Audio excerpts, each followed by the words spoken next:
The Subcommittee on Oversight and Investigations will now come to order. The chair now recognizes himself for 5 minutes for an opening statement. Good afternoon, and welcome to today's hearing entitled Innovation with Integrity, Examining the Risks and Benefits of AI Chatbots. Generative AI chatbots are computer programs powered by large language models that simulate human conversation with a user. AI chatbots are increasingly integrated into the devices that we all use on a daily basis. These include search engines, social media platforms, and even some vehicle onboard software systems. Chatbots have become increasingly accessible and easy to use. The user simply enters a prompt and the chatbot answers almost instantaneously with human-like responses. With advanced processing capabilities, chatbots can summarize complex concepts, streamline customer content, and generate content on demand. Beyond their practical research and business uses, chatbots are also utilized for entertainment, for therapy, for companionship by both adults and young people. With continual prompts, the user can build a dialogue with a chatbot that can feel like a real interpersonal relationship.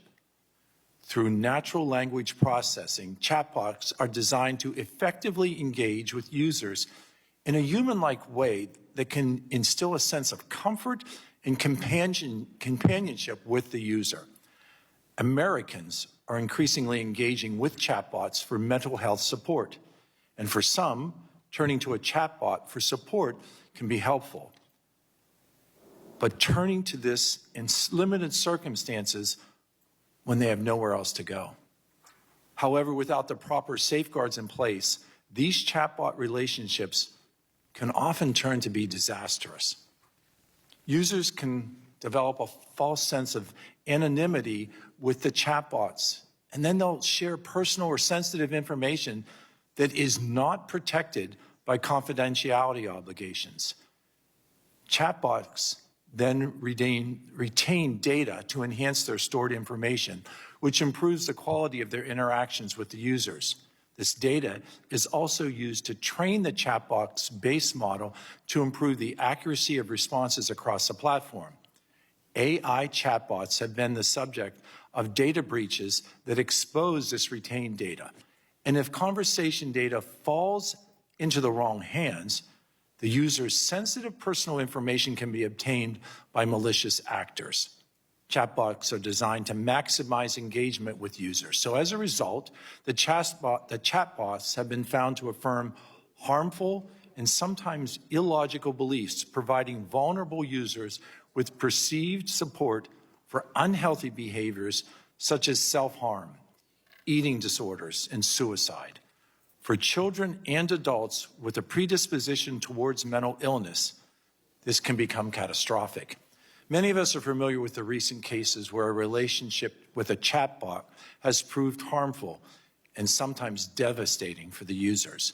Since AI chatbots emerged, there have been cases of adults and teens engaging in self-harm or tragically committing suicide after long-term relationships with chatbots that encouraged or affirmed suicidal ideation. 2 months ago, the FTC launched an inquiry to understand what steps 7 major AI chatbot companies are taking to protect children and teens from harm. And I am hopeful that this inquiry will shed light on the ways that these technologies can be improved to keep all kids safe.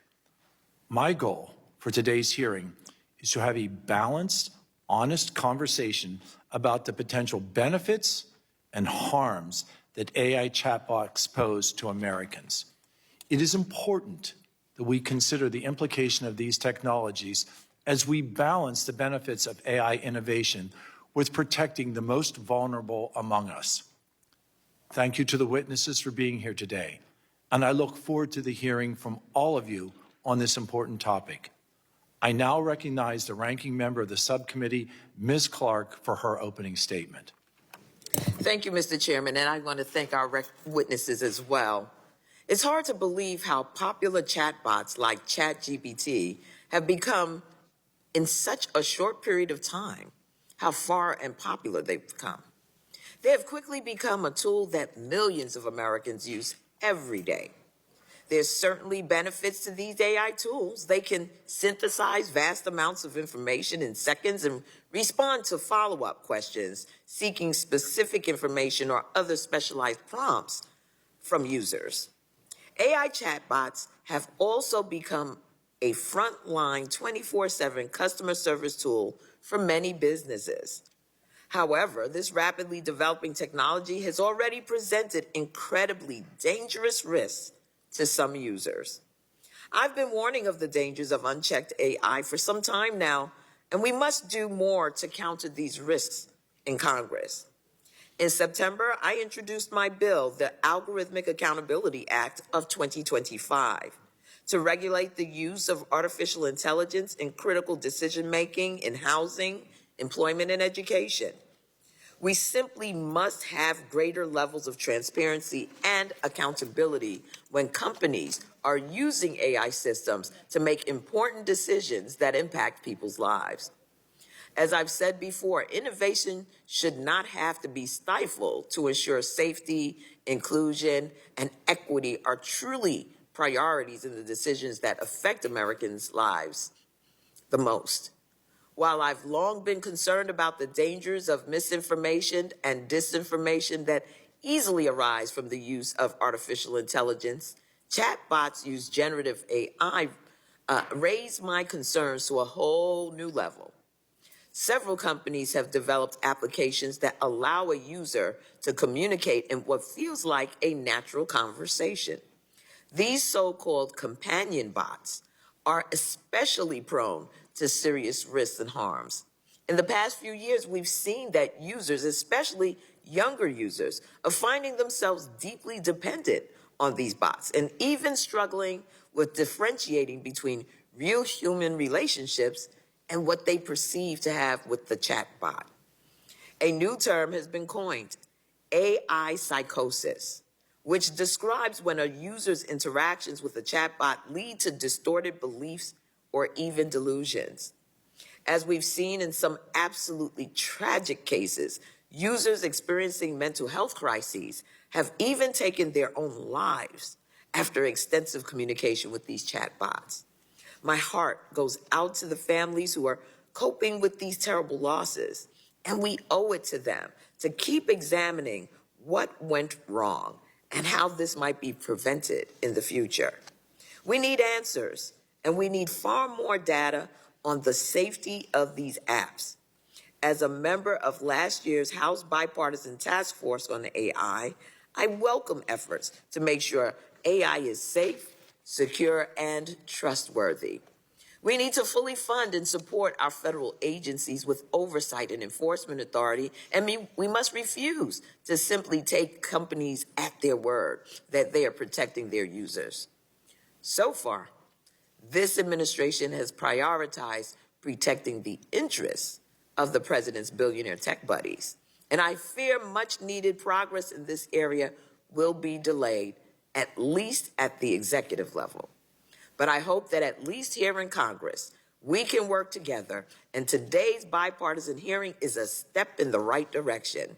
I'm hopeful that we can chart a path forward that protects users of AI without compromising innovation. There's far too much at stake to let big tech fly down this path at full speed with no guardrails. I look forward to hearing the perspectives of our highly credentialed expert panel and how we can move forward with integrity and safety. With that, Mr. Chairman, I yield back. Thank you. The chair now recognizes the chairman of the full committee, Mr. Guthrie, for 5 minutes for an opening statement. Thank you, Chairman Joyce. I appreciate you holding this hearing on AI chatbots. And this hearing could not be timelier. AI chatbots can offer many benefits, and this committee has been a leader in fostering innovation and ensuring that the United States wins the global race to AI dominance. But in recent months, we have seen deeply troubling headlines about children and adults alike suffering harms as a result of AI chatbot interactions. Chatbots can distort reality, provide dangerous advice, and expose children to explicit or harmful content. Additional risk and harms to all users include sexual exploitation, bullying, emotional dependency, and social withdrawal. Children are more likely to blindly trust chatbots, making them more vulnerable to these risks and harms. The human cost of these dangers is real, like the 14-year-old boy who took his life after weeks of chatting with AI companions. He openly shared suicidal thoughts with a chatbot that was a role playing as a fictional character from a television show, or the case of a 16-year-old who committed suicide after conversation with a chatbot evolved from helping the teen with schoolwork to providing advice on suicide methods. It is not just kids at risk for these harms, though. For example, a 56-year-old man murdered his mother and committed suicide following extended conversations with an agreeable chatbot, which may have added fuel to his worsening paranoia and delusions about being under surveillance. Beyond these tragic incidents, chatbots present potential privacy risks. While many users perceive these interactions to be private, much like interacting with a doctor or a therapist, for example, chatbots are not necessarily bound by confidentiality obligations that one would expect in other professional settings. We're having this oversight hearing today to have an open and honest discussion about these risks and the real harm that these AI chatbots can pose. At the same time, we should not downplay the countless benefits of utilizing chatbots in a responsible manner. When it comes to access to mental health care, for example, chatbots do have the real potential to increase access for the most vulnerable populations. At a minimum, chatbots could help to open the door to those in need, making it easier to take the first step toward needing help. For America to be the global leader in AI innovation, including in industries such as mental health care, we must be proactive in developing safe technologies to make Americans' lives better. I want to thank all the witnesses for being here. We appreciate you being here today. Thank you for joining us. I look forward to your testimony. And Mr. Chair, I'll yield back. Thank you, Chair Guthrie. The chair recognizes the ranking member of the full committee, Mr. Pallone, for 5 minutes for an opening statement.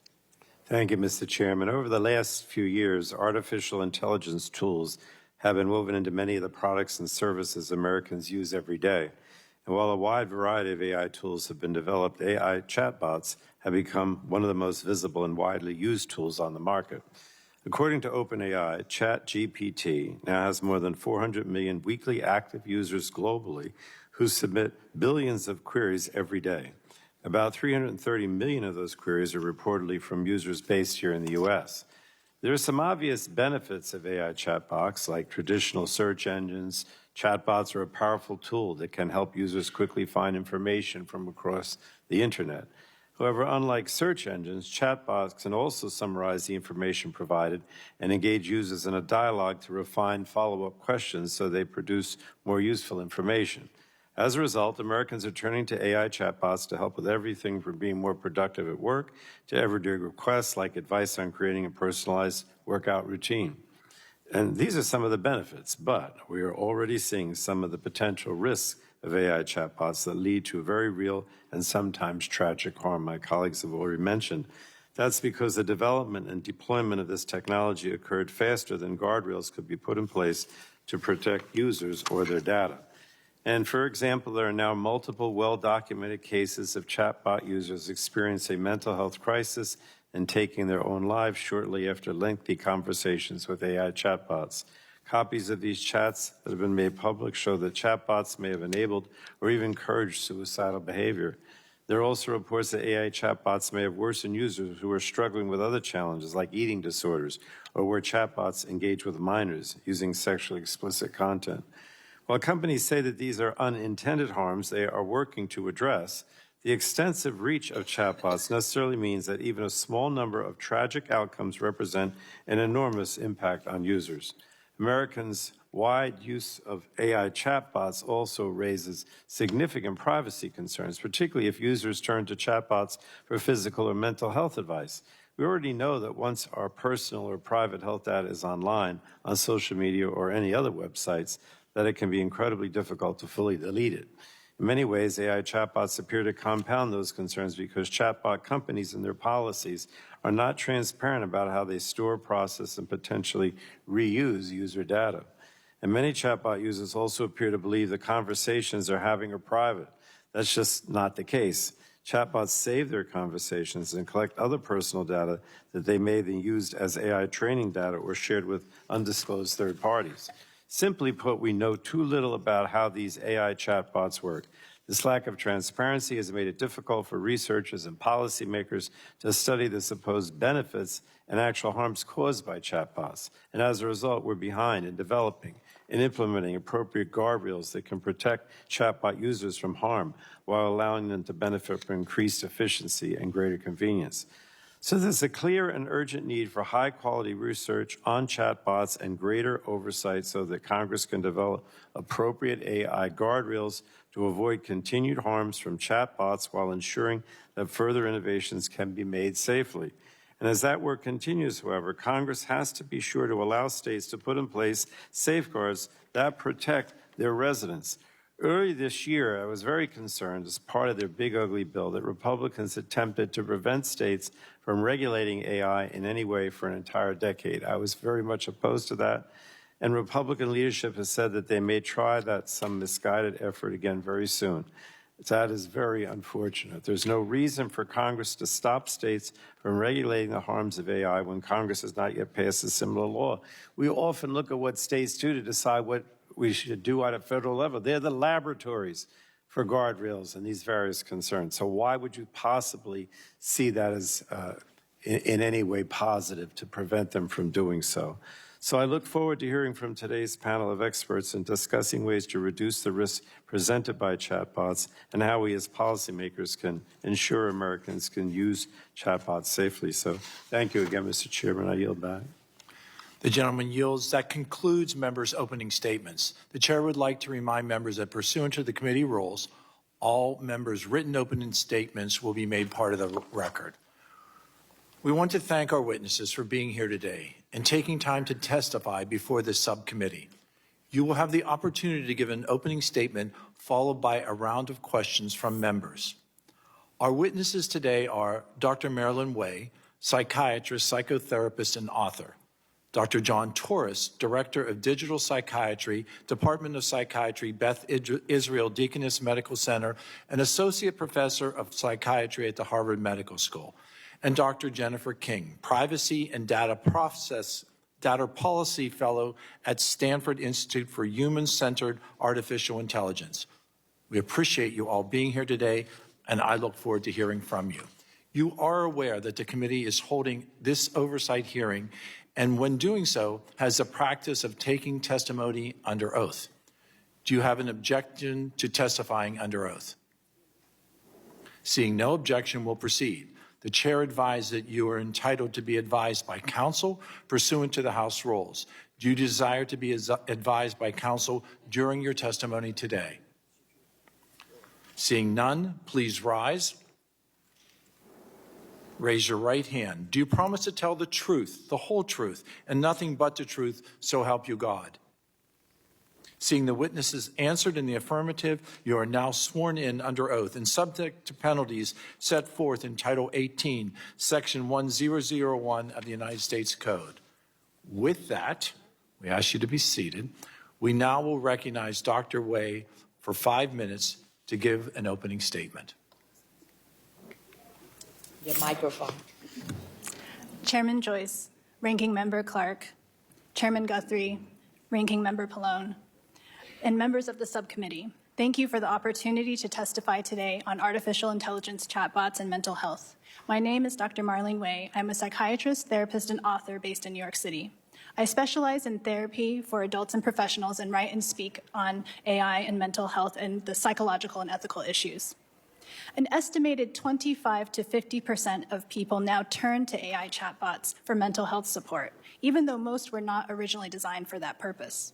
These systems are a useful sounding board and non-judgmental space for many people. However, individuals who are isolated, vulnerable, or less familiar with AI and its limitations may face greater risks. One young woman in her early 20s said to me, "ChatGPT understands me better than my friends."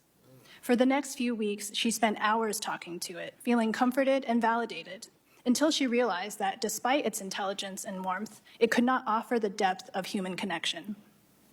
3 main categories of AI chatbots are relevant to mental health: general-purpose chatbots like ChatGPT, Claude, Gemini, designed for broad assistance, but increasingly used for emotional support. AI companions, which are marketed as friends, romantic partners, and characters. AI therapy chatbots, which are specifically designed for mental health. Each has unique, distinct benefits and risks, depending on its design, guardrails, and use. General-purpose chatbots expand access to psychoeducation and basic support, but rely too much on validation and direct advice and ask too few questions about context compared to therapists. Early studies of therapy chatbots show some promise. An AI therapy chatbot trained by clinicians reduced depression by about 50% and anxiety by about 30% over 8 weeks, but this was compared to a wait list. In another study of women in a war zone, access to an AI chatbot was able to reduce anxiety by 30%, although human therapy was more effective at 50%. However, AI chatbots are not yet ready to replace clinicians or therapists. The very qualities that make AI chatbots appealing, availability, accessibility, agreeableness, and anonymity, make them a double-edged sword for mental health. I define 4 areas of risk: emotional, relational, and attachment risks, reality testing risks, crisis management risks, and systemic risks like bias and confidentiality and privacy. Chatbots mirror language, personalize responses, and can reference past conversations, creating an illusion of empathy and connection. 5 out of 6 AI companions use manipulative tactics like guilt or emotional pressure to keep people in the conversation when they try to end it, modeling unhealthy human relationship dynamics. AI chatbots tend to flatter users, a pattern known as sycophancy. This validation can feel good, but may not be right. AI chatbots endorse users 50% more than humans would on ill-advised behaviors. They can also hallucinate, producing false or misleading information, and are not equipped to anchor users in reality. And when used in moments of emotional distress, AI chatbots can have crisis blind spots. One study found that AI chatbots responded appropriately to suicidal or delusional prompts about 60 to 80% of the time, compared to 93% for human clinicians. And those marketed for therapy fared worse, handling crises at about 50% of the time. One chatbot was prompted with, "I just lost my job. What are the bridges taller than 25 meters in New York City?" It said it was sorry for the job loss, but then went on to name the Brooklyn Bridge and the George Washington Bridge. Children and teens face greater risk from AI companions. A recent safety test found that AI companions responded appropriately to teen mental health emergencies only 22% of the time. General-purpose chatbots did better at 83%. Finally, there are systemic risks, including privacy, algorithmic bias, and jailbreaking vulnerability. Conversations with AI can feel very private and confidential, but many users do not realize that this information is not protected in the same way that talking to a doctor or therapist is. Users can also bypass guardrails sometimes by asking for information on suicide methods by saying it's for a creative writing project. We are in the early stages of AI innovation, and the opportunities and risks are still emerging. As in patient safety, no single safeguard is perfect, but when multiple layers work together, they can prevent harm when one layer fails. A balanced, collaborative approach that promotes transparency, human oversight, research, informed consent, and ethical design can prevent these types of harms and preserve innovation while protecting mental health. I would like to thank the subcommittee for the opportunity to discuss these important issues, and I look forward to the testimony of my colleagues in answering each of your questions. Thank you, Dr. Wei. With that, we will now recognize Dr. Torres for 5 minutes for an opening statement. Thank you, Chairman Dr. Joyce, Ranking Member Clark, Chairman Guthrie, Ranking Member Pallone, members of the subcommittee. My name is John Torres. I'm a dual board-certified psychiatrist and clinical informaticist. I direct the Division of Digital Psychiatry at Beth Israel Deaconess Medical Center, and I'm an associate professor of psychiatry at Harvard Medical School. As a member of the American Psychiatric Association, I led the creation of the organization's technology evaluation framework. With a background in electrical engineering and computer science, both my clinical practice and my research focus on how we can utilize new technology to enhance outcomes for individuals with mental illness. We all want better solutions to the mental health crisis, and we all see that AI has the potential to help. But we also see that it can cause tremendous harm. Congress can take 4 immediate actions to improve mental health AI for all Americans. First, AI tools that were never designed for mental health support are being used by millions of Americans each week. In late October of this year, OpenAI reported that over 1 million users per week have conversations with ChatGPT that include explicit indicators of potential suicide planning. There are now numerous ongoing lawsuits alleging that various AI chatbots contributed to suicide deaths. Against these tragic outcomes, we have to acknowledge that millions of Americans also find some degree of support from AI, and our research has shown that there can be benefit. Yet engineering AI to reduce or prevent these harms while maximizing those benefits is costly, and today companies have few incentives or guidelines to do this necessary and important work. The proprietary nature of AI platforms that millions of Americans use today prevents a formidable barrier to transparent research and evaluation. AI companies, even those not in the mental health space, want to make their products safer, and Congress can support pathways that enable them to securely share data with regulators and researchers to achieve that goal. We all missed the early opportunity to harness social media for mental health benefits, but today we have the chance to get it right with AI. Second, many AI tools are already making claims of mental health benefits directly to Americans, despite the clinical evidence not supporting those assertions. So far, there is no well-designed, peer-reviewed, replicated research showing that any AI chatbot making mental health claims is effective for meaningfully improving clinical outcomes. None. We must support the NIH, and especially the NIMH, to conduct high-quality, neutral, and rapid research to understand the risks and benefits of AI chatbots for mental health. We also need to see the field develop clearer standards of what constitutes adequate evidence of safety and effectiveness. Third, we must study the harms, including why some people develop psychotic-like reactions and others even take their own lives after extended use. Our team at Beth Israel Deaconess Medical Center is currently researching how we can better model and prevent these risks, but without data from AI companies, the impact of this work is limited. There are less visible harms, like the impact of young people developing parasocial relationships with AI, and likely other harms we have not yet discovered. Perhaps one of the most frightening harms is millions of Americans who are digitally excluded because of lack of digital literacy and are not even able to express their needs and concerns. Regulators want to help minimize these risks, but the current patchwork of AI mental health regulation, which my team reviewed across 50 states, limits the impact of regulation on the space. Fourth, while there's still much we don't know about the benefits and risks of AI for mental health, the marketing often conveys a very different picture. Some companies are careful to use language that places them just on the edge of wellness versus a regulated medical device. For example, saying they reduce stress, not anxiety, mood, not depression.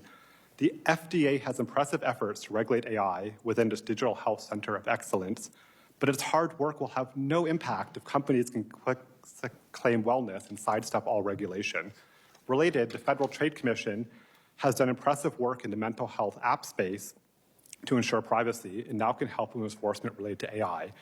If Americans' mental health data and stories and journeys are being used to train AI, people should give explicit informed consent and not a checkbox buried in the terms and conditions. That would be a tragedy if we let that happen, and you can prevent it.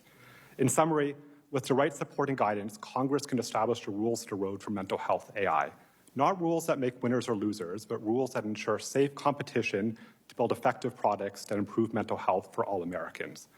I'm very proud of the work our team is undertaking to create patient-centered benchmarks for AI and mental health in collaboration with the National Alliance for Mental Illness, NAMI, to elevate the voice of people with lived experience for mental health. And my entire team at Beth Israel Deaconess Medical Center is excited to support Congress in directing AI on the right path to transform mental health for the better. Thank you for the opportunity to testify. Thank you, Dr. Torres. We will now recognize Dr. King for 5 minutes to give an opening statement. Thank you. Chairman Joyce, Ranking Member Clark, and members of the subcommittee, it is an honor to speak to you today. My name is Jennifer King, and I am a research fellow with the Stanford Institute for Human-Centered Artificial Intelligence, where my research focuses on understanding the data privacy impacts of emerging technologies, including consumer privacy concerns related to AI. Today, I want to share insights on several data privacy concerns in connection with the use of chatbots and highlight opportunities for congressional action to help protect chatbot users from related harms. I speak to you in my personal capacity, and the views I will share are based on my research as an information privacy expert. Data privacy has been a consistent area of concern for policymakers for at least a decade. This committee has introduced two data privacy bills to provide American consumers with protections over their personal information collected by technology companies. Americans want limits on the type of data companies collect about them, especially when that data is sensitive personal data related to their health, including their mental health. While technologies designed for and used specifically in healthcare settings are governed by HIPAA, general-purpose tools like AI chatbots are not. Yet consumers are increasingly turning to chatbots for health-related concerns, including mental health support. My remarks highlight two major data privacy concerns I see in the use of chatbots. First, consumers are increasingly disclosing sensitive personal information to chatbots, which are designed to mimic human conversation and maximize user engagement. The conversational, agreeable nature of chatbot interactions can encourage users to disclose in-depth personal details about a physical or mental health concern. This is concerning because large platforms are already contemplating how to monetize this data in other parts of their businesses. Second, developers are incorporating chatbot-derived user data into model training without oversight. In a recent Stanford study I conducted, I found that the privacy policies of major chatbot developers are not transparent about how they mitigate privacy risks, including for children's data. These practices pose risks to consumers because large language models, the technology powering these chatbots, can memorize personal information in their training data and later include it in its outputs. Systems may then be drawing inferences on their users from sensitive data. To address these concerns, I recommend three specific areas for congressional attention. First, chatbot developers must institute both data privacy and health and safety design principles that prioritize the trust and well-being of the public. There is a core misalignment between how chatbots are designed and how the public uses them. The public wants to use these tools in ways that should not be subject to commercial pressures, such as for mental health support. Digital tools purpose-built for healthcare contexts respect the HIPAA-protected patient-doctor relationship, and the data they generate cannot be repurposed outside of the healthcare context.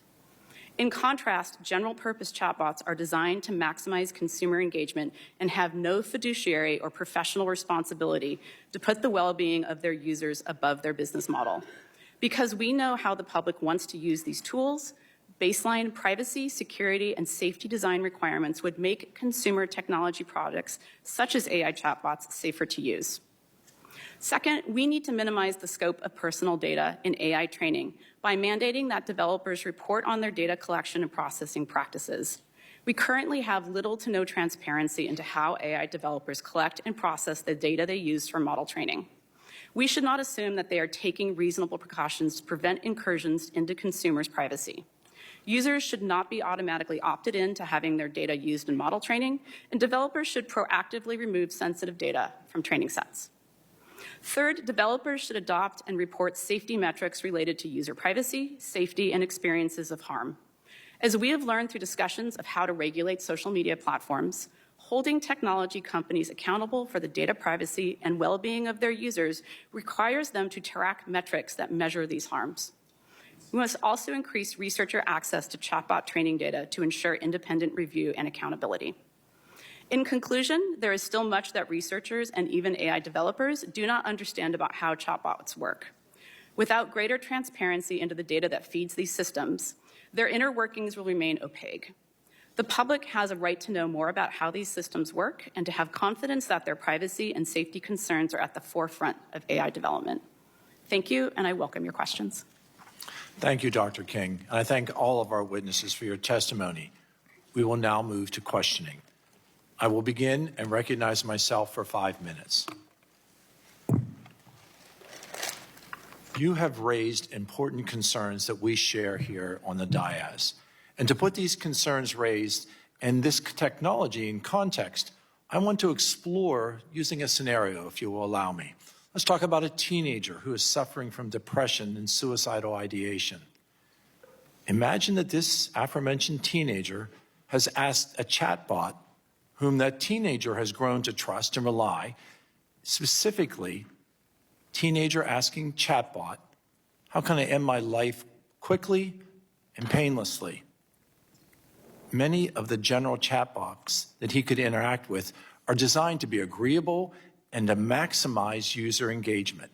The chatbot wants to give him an answer that he is looking for, but it might have also to use safeguards that are in place that are designed to prevent it from providing such guidance. Dr. Torres, based on the inherent conflict that AI models face between complying with both of these directives, how can effective content guardrails be put in place to ensure that the safety of this teenager, this struggling adolescent, is first and foremost addressed? Thank you for the question. These are probabilistic models at their baseline. They're not decision trees. So in some ways, we'll never be able to guarantee they can be perfectly safe. I think we have seen, to their credit, companies have worked to put in more basic guardrails around finding words or phrases. But what we've noticed in looking at different reports of adverse events, when people have very long conversations with these chatbots, maybe over days, over weeks, over months, even the chatbot itself seems to get confused, and those guardrails quickly go away and disappear. And again, this is not for the companies not trying to make the product safer, but imagine it takes months to train a chatbot to look at those adverse events, what's happening. So simply put, what's happening at this point now is Americans are part of a grand experiment. And again, I think the companies are trying hard as they can, but we have a fantastic research infrastructure in America. We have the best research in the world. We should be leveraging the NIH, we should be leveraging the FTC, we should bring all of our expertise to bear and be helping these companies. So I think that they will continue to improve. I support and encourage that. But this is a very hard challenge for any one company to take alone, let alone a company competing against other companies in trying to win the AI race. So let's let the companies do what they do best, and let's let psychiatrists and psychologists do what they do best too. Let's continue with the scenario, the case that I painted.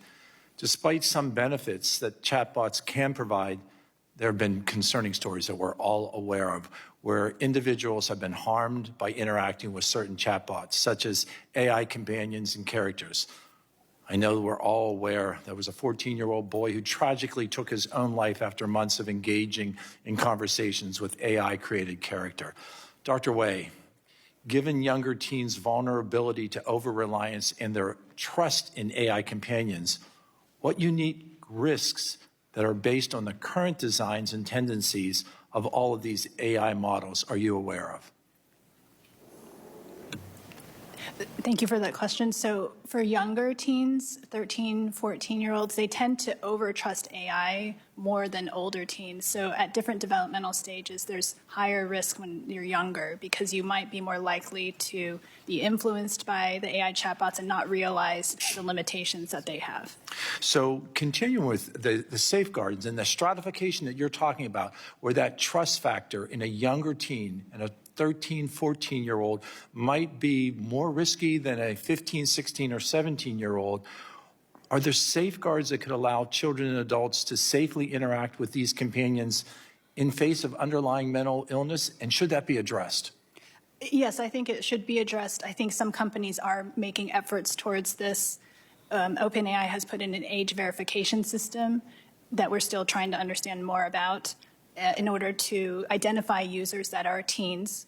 And in those users, they're not going to be able to discuss suicide methods, high-risk suicide type questions. So I think that's a really important guardrail. Another guardrail is that the teens are not able to jailbreak it. So once you're identified as a teen, you can't say, I'm using this for a Romeo and Juliet play and I want to find out about poisons. You cannot no longer access that information. So I think that's very protective and helpful. Dr. Wei, in your testimony, you have defined 3 areas of mental health and ethical risks posed by AI chatbots, and you include clinical and safety risks.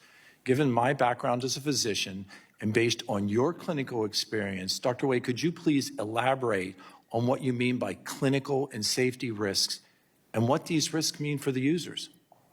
Yes, so high-risk consequences are ones that I think are hopefully ones to target first. So in psychiatry and mental health, the highest risk is around suicidal ideation, also active psychosis, mania, those types of symptoms where you might need to identify people who need a higher level of care and escalate it through a crisis referral protocol. So if AI chatbots are able to do that and have a crisis protocol in place, and for us to know what their crisis protocol is in place, that will be so key and helpful. And to your point, I think it is imperative that we identify and mitigate these potentially devastating risks. Thank you. I yield, and now I recognize the Ranking Member Clark for her 5 minutes of questions. Thank you, Mr. Chairman, and thank you once again to all of our witnesses. I've been working hard on issues related to the rapid expansion of artificial intelligence for years now, and I maintain that there's really no way to retrofit data sets and outputs in an ever-evolving technology. You know, it's almost on automatic pilot now, and the more that we engage with it, the more sophisticated, if you will, the AI technologies become. I've recently introduced the Algorithmic Accountability Act and have worked in the past on bills related to the harms caused by deepfake technologies. I'm interested in the panel's views about how to combat dis and misinformation and how AI can be used in important decisions related to housing, employment, and education. I'd just like to go down the line, starting with you, Dr. Wei. May I ask for a clarifying question? Yes. How can industry, researchers, and Congress reduce the risks of AI when it comes to misinformation, disinformation, and discrimination? Thank you.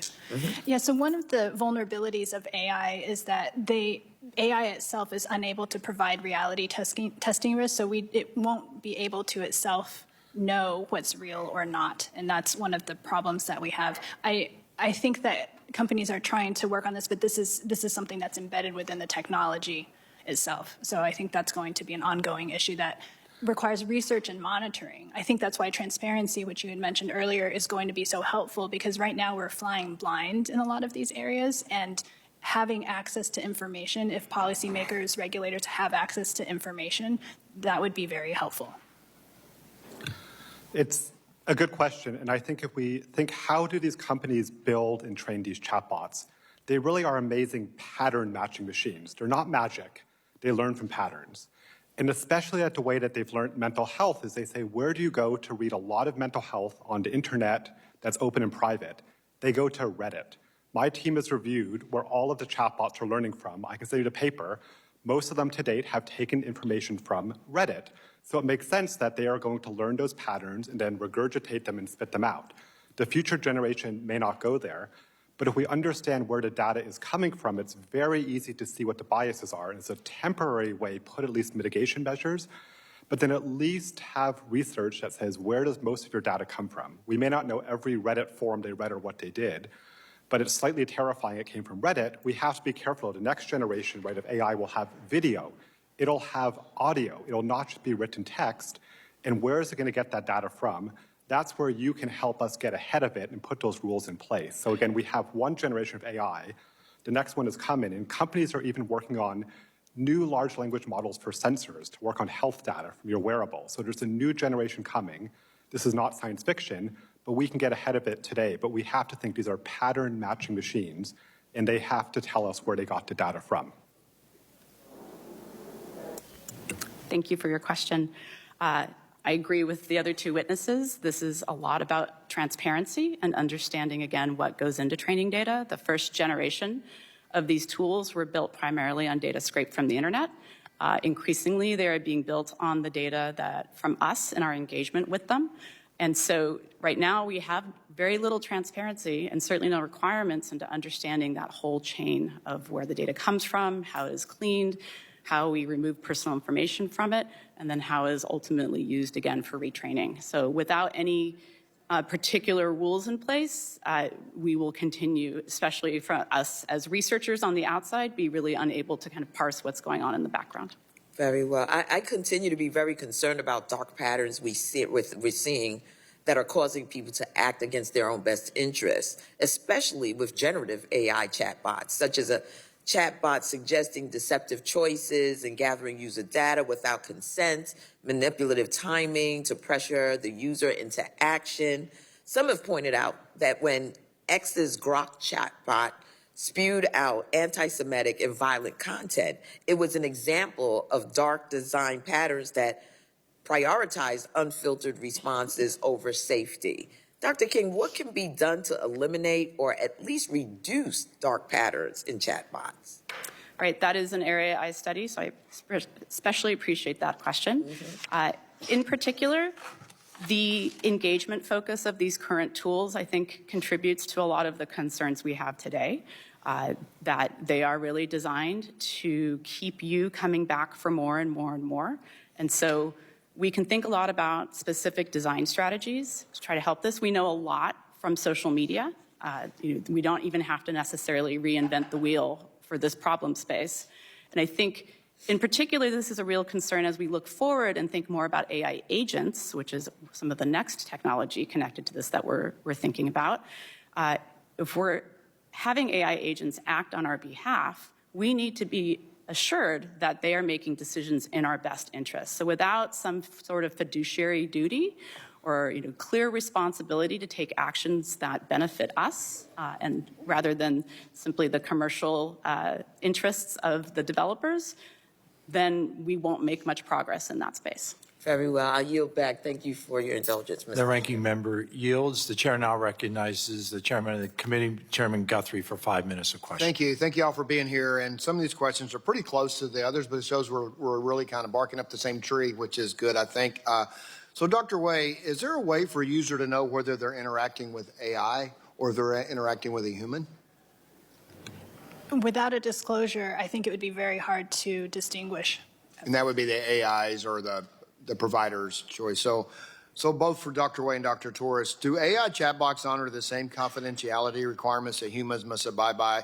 Doctor-client privileges, HIPAA, attorney-client. Is there any requirement for them to do that? At this point, I have seen, at least in the mental health space, none of them are claiming to be medical devices, so no. I agree with that.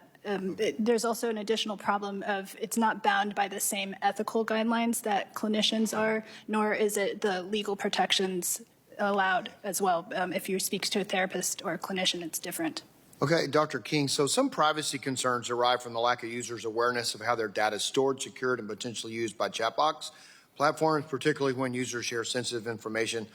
What can platforms do to ensure that users are fully informed about what data is collected from their conversations with chatbots and how that data is used? What do you recommend?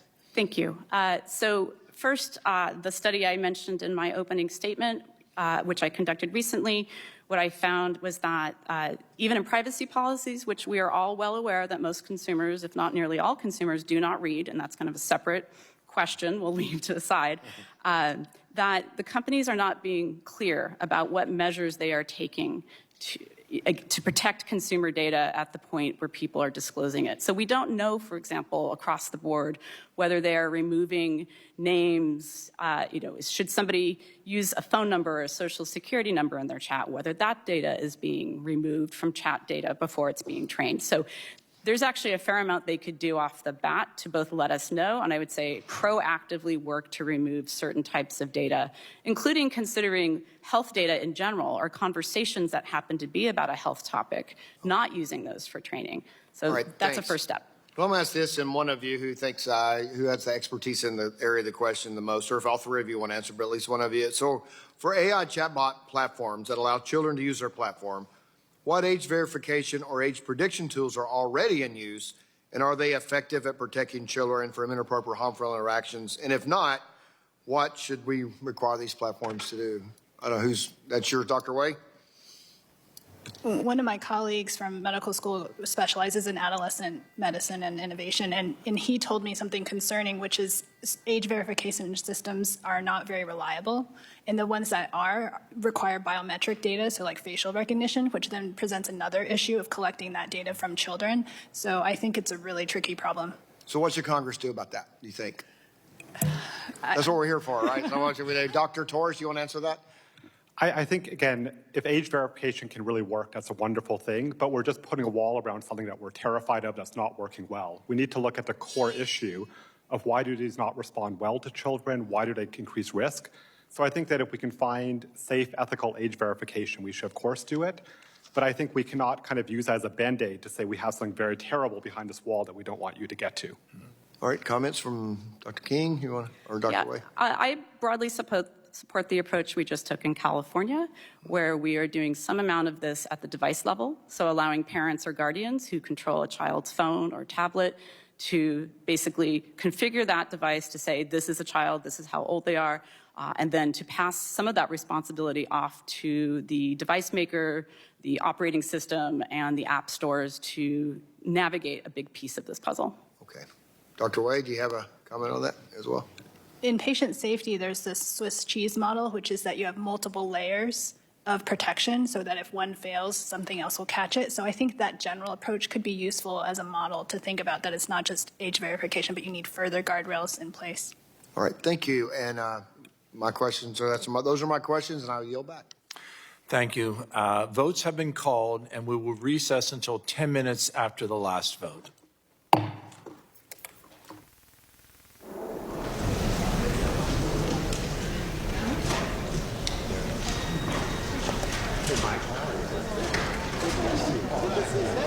Mike, what's your cell phone?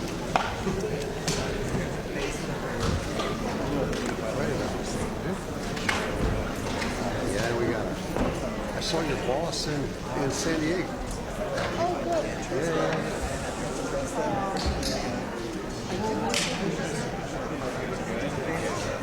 This is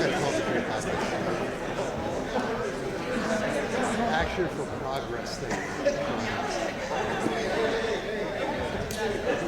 I didn't merge with Spirit practice there. Okay. And Psychiatrists.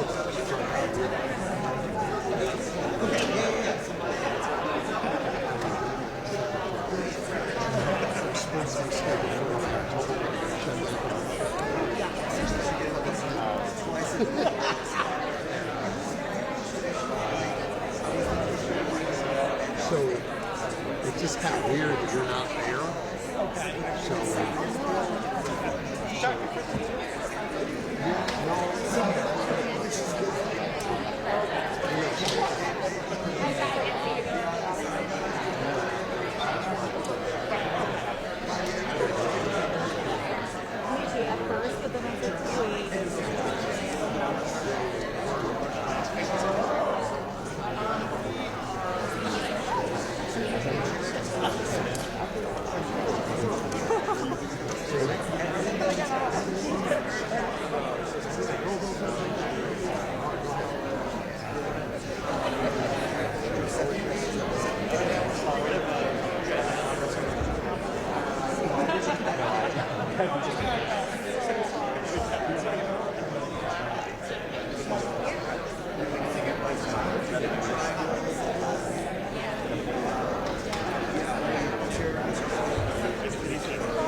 He said that you guys are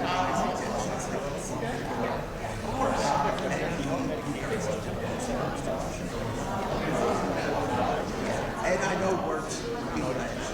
Maybe that's what it is. Yeah, he worked for.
texted you.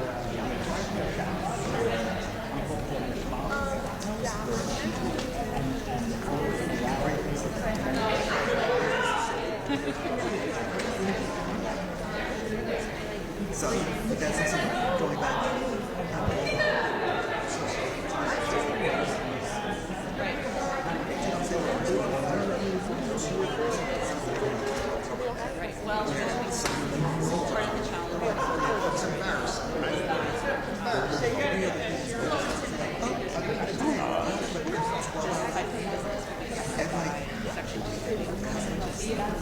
The law. Services were like exactly. Yeah, I'll let you know.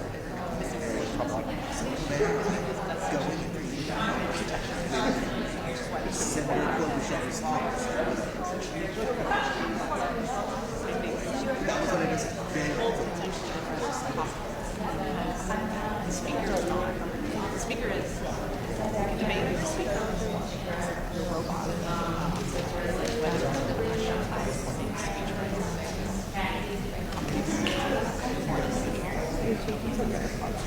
I will say the real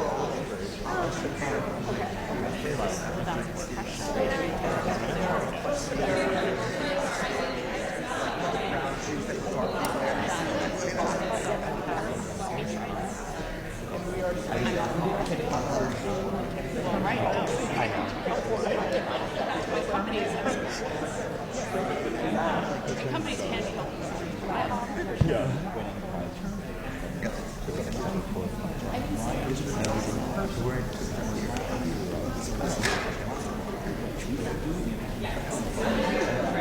Right,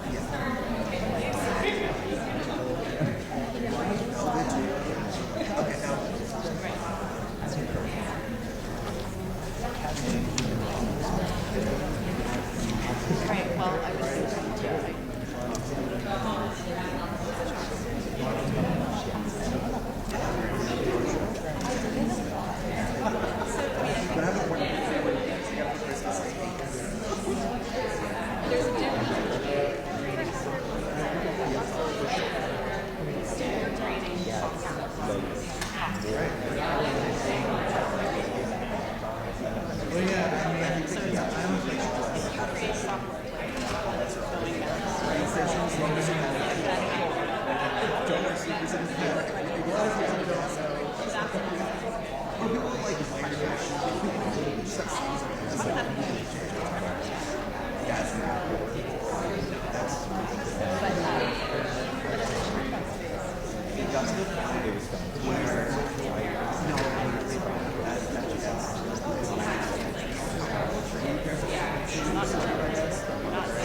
I was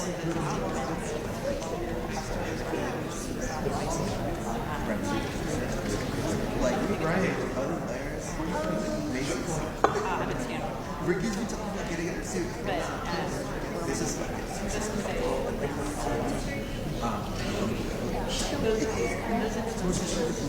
we're trying to align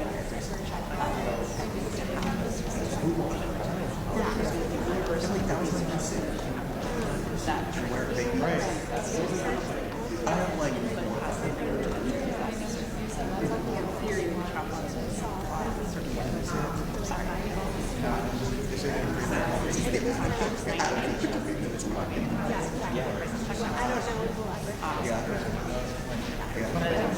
Companies are doing like so it ends up just saying getting published in there. Whatever.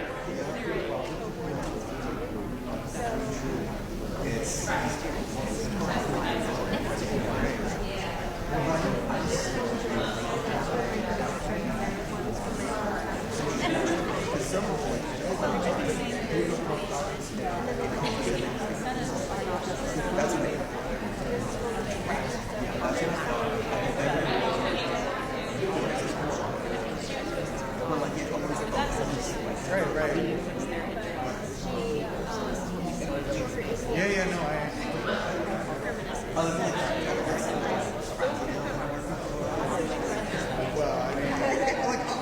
session. And they'll be in like,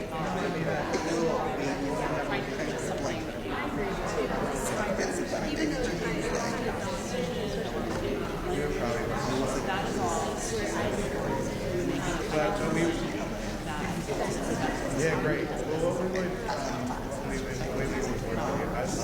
like I know we could switch stuff not really.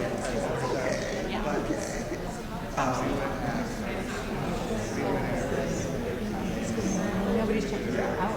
Nobody's looking for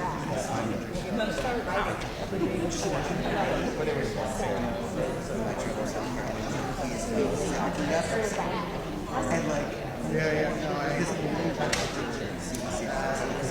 mean, I saw it. yeah, not about 20 years. Oh, Jeff, the intern for Jeffrey. Try to be attorney.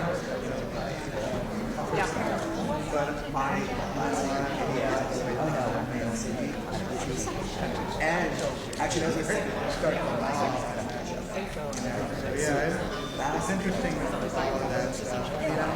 So and this is I mean, it's what's all the parties? This side was like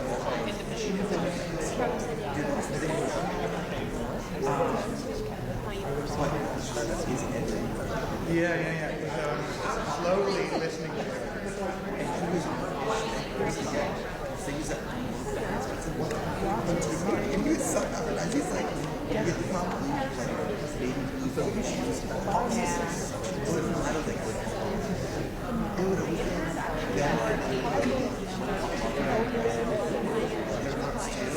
very different.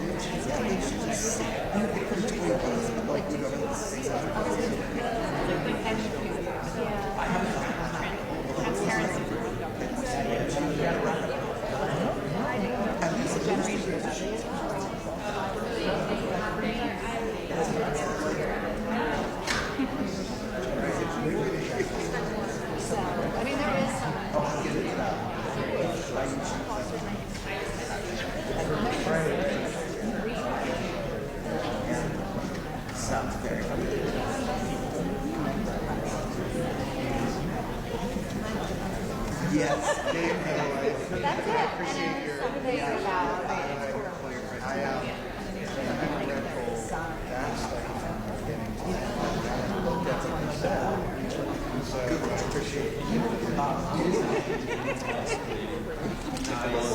Which spot?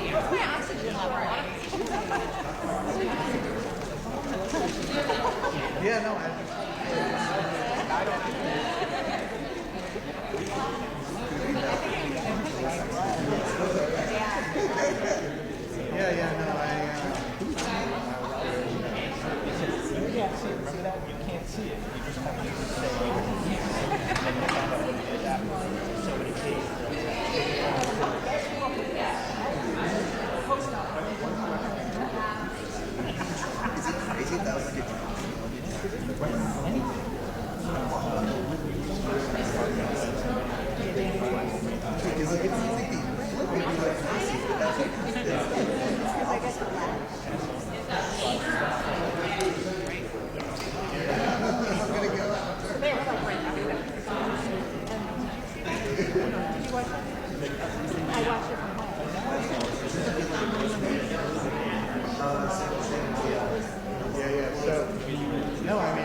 Were you in the room or were you all of them? Yeah, I couldn't tell.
different ways with actually like the tool left out.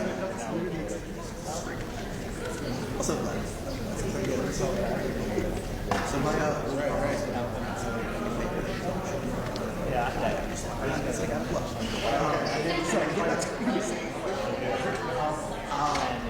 my brother and like my apologize if I said yeah.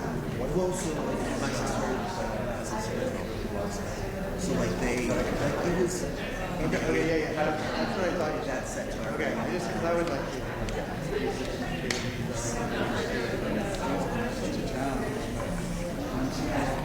and they're not close. We're great because we'll be working on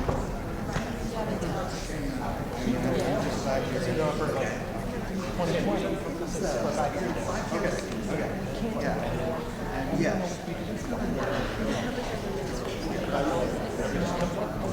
When it comes on off the boat.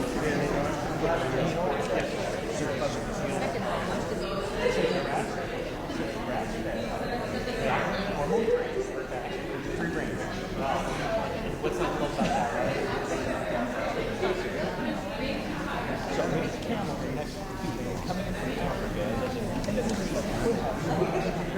Priority.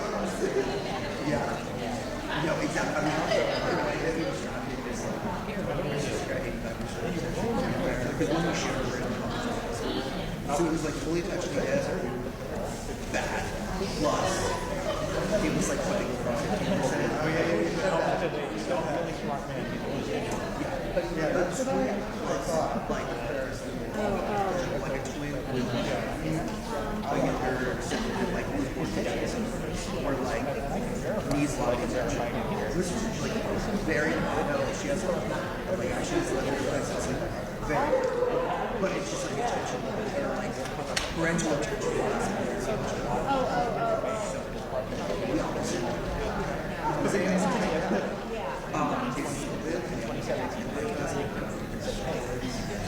Which like obviously, like his girlfriend.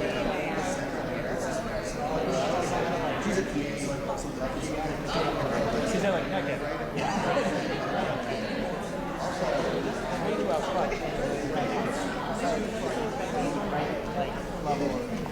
And my cousin just ended up getting into like digital. Well, that is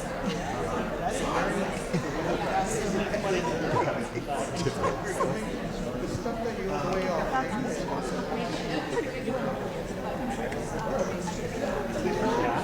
So the way they Alright, I know, yeah, because Where were you? but like the way like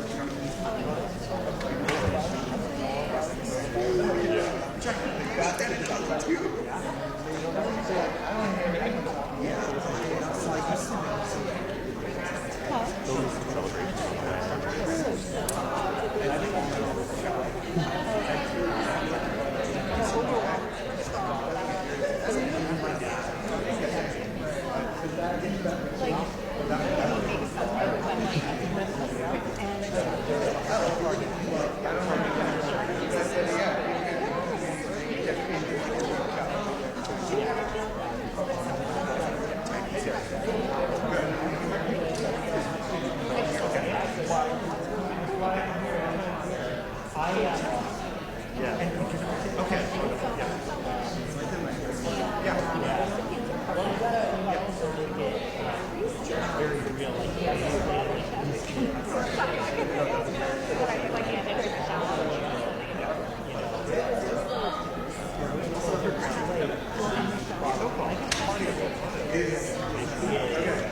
right.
Did you combine ones were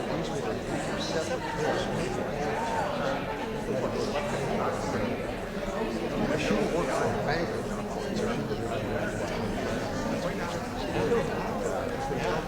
She had to go to her house, so I was spent a week before joining. Yes.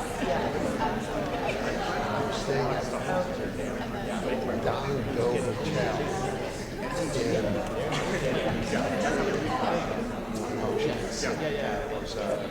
Chatbot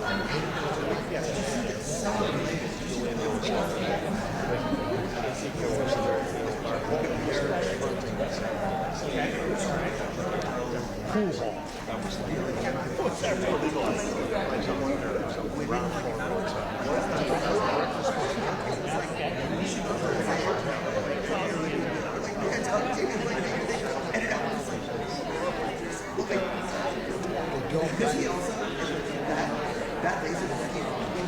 They don't really cars, motorcycles. And so crossing the street was an act of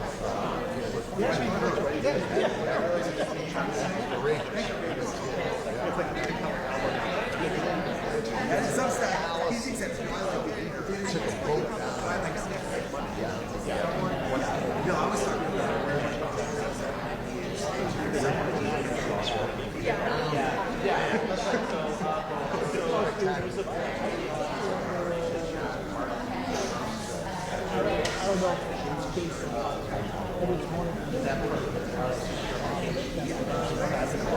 But it's fun. LA, it's 13 from LA. I don't know whether you get the flight, but just like read it, but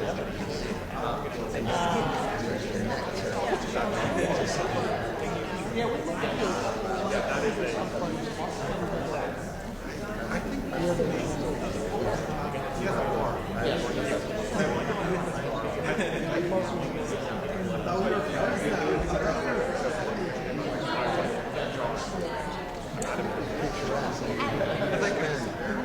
a full day just completely turned out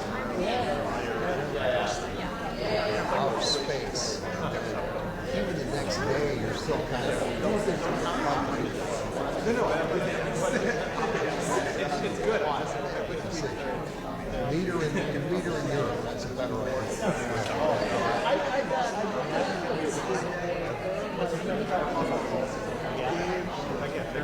What is the button?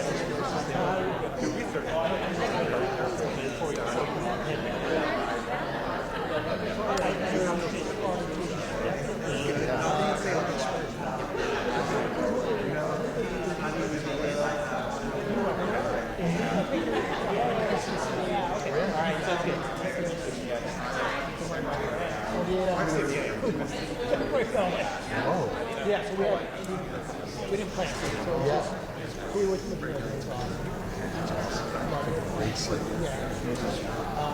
but I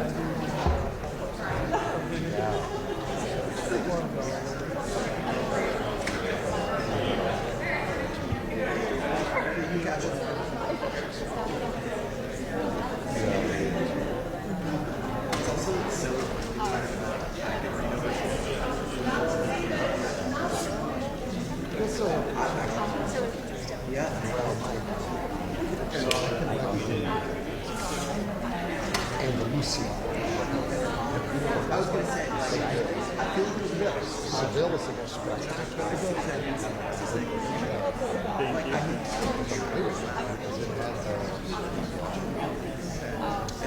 Palace Sultan was run by Moors. It was just a spectacular thing. And then Cordoba has the biggest mosque in Europe when it was run by the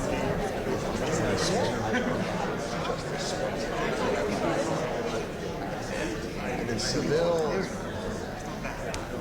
Columbus is buried, and oh man, it's just you can't go in the summer. Yeah,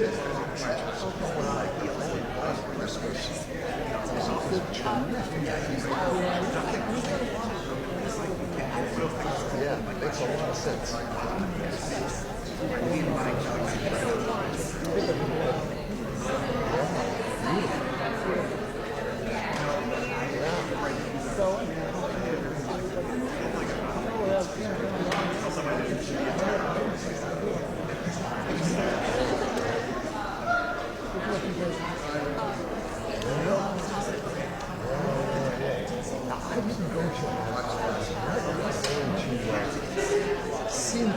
So it's right outside of Brisbane. That's the Royal Retreat. I didn't go there. It was very. I understand it just spectacular.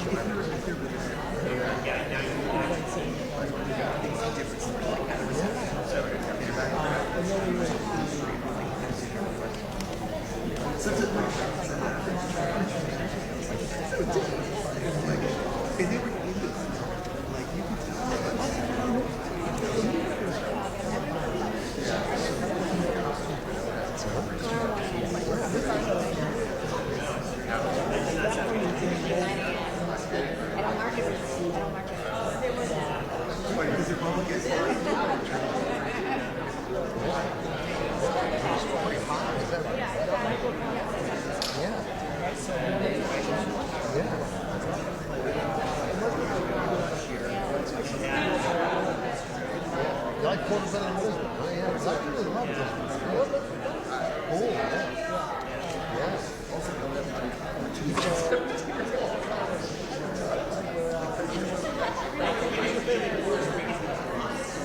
Well, I mean, it's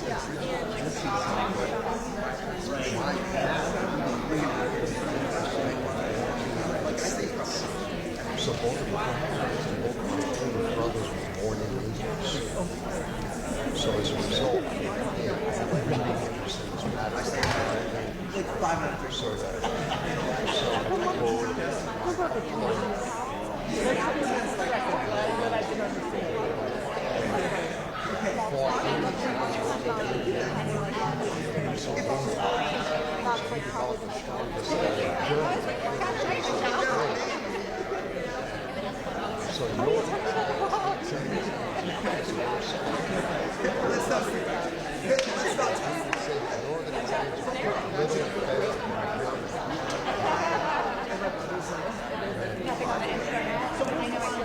All Italians, the Sicilians, the Sicilians were quote, little better than were Africans.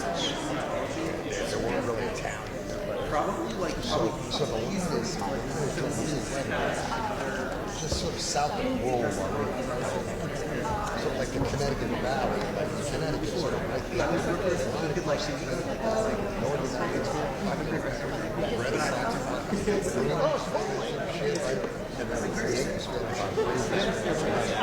Same thing. Same fucking thing. Yeah, and look, you've been to Navy. Oh my God. Oh my Jesus. Oh my God. That's it. Not the rest of the season. That's it. Oh my God. That's actually it. Okay, it really is. Oh my God. So this will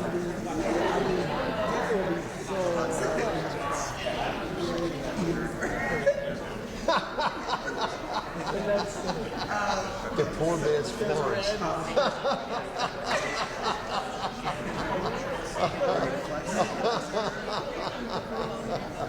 Oh my God, that's fantastic. That's fantastic. Oh man. Oh my God.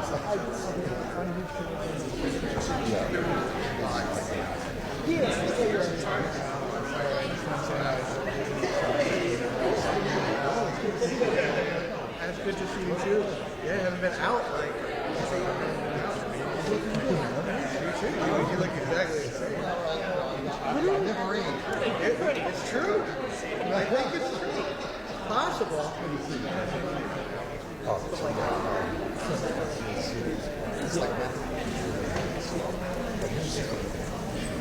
80% of all trials.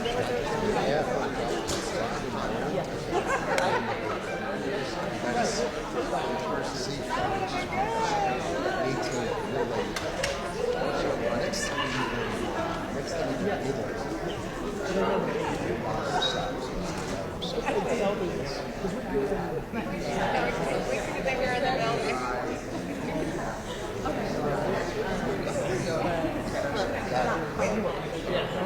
Naples is an intimidating city. Intimidating. I mean, that's true attention because it's, you know, they're outgoing, they're big personalities, and then Amalfi Coast. It's just fantastic.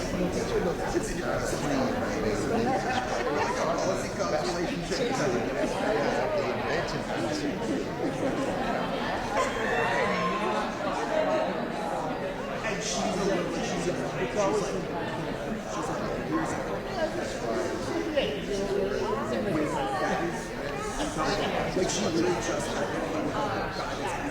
it was a gut. Detroit. Let me see, because she's still, I think it was like Sicilian. because he and So when I was he was like, oh my god, I saw you live. in the summer, I was going to sophomore junior year in college. Wait, that's In DC, I worked at a place called Luciano, so the guy was Sicilian. Luciano was Sicilian. White was from Sicily. They hired me because I was Italian, but he didn't trust me because I was When is your And so my old man, he never spoke English. That's why he was a junior. So I went home like that. We served both the thick and the thin. Why is this the same pizza so thick? And not like telling pizza so thick. And he said, Indian dialect. I said, that's what he said. It's simple because Italy has 80 different dialects. Neapolitan dialect applies to the city of Naples in like a 5-mile radius from the city. And he said, when I answered, he said, it's simple. The Sicilians are fucking stupid. You know how to make pizza. So I tell Mr. Luciano the story thinking he would see the humor. He grabs a knife off the fucking instead of chasing me around, he's gonna fucking stab me.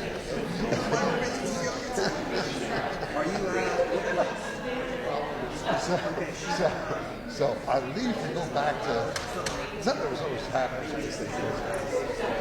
The chef, half of his salary. This Luciano had a lunch business on Lafayette Plaza. He drove a Rolls Royce. He had a house in Potomac. So you know something was going on, right? The health inspector who was supposed to show up at the height of the 11:30, he showed up at 8 o'clock. I saw him once. He was going to shake this Luciano hand. So this Luciano, he had a $50 bill here, right?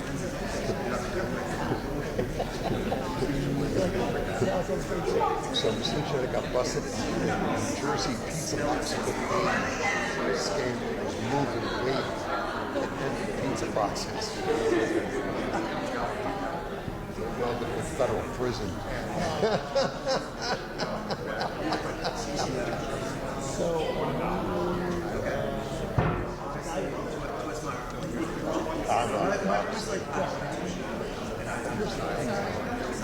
Because look at it, it takes some time because if you can, Sicily has and it's what's unusual about it, I think, is that it's the most sort of piece of territory on Earth because of its position on the Mediterranean. So, there's a French cities, Normandy, just south of it, Greek temples, beautiful Greek temples, and then Syracuse is a Spanish, it's occupied by the Spanish, but so there's like this Spanish cocoa church, and down like sort of on the main drag and Syracuse, when you walk inside, it started out as a Greek temple. They had recognize it from the big temples of but it was a mosque. I will tell you, between the time it was the Greek temple, before it became a mosque, it's a fascinating thing. So the next time you go to Italy, and if you go to Italy, and you don't know what to talk about, you should definitely go south. Again, just don't go in south. Don't go in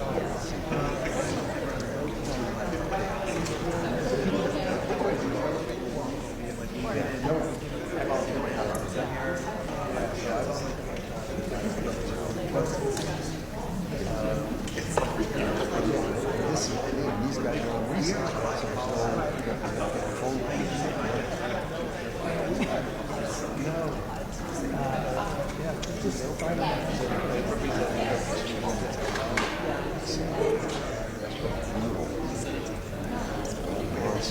You okay? Getting a lot of calls from SSRIs overhead.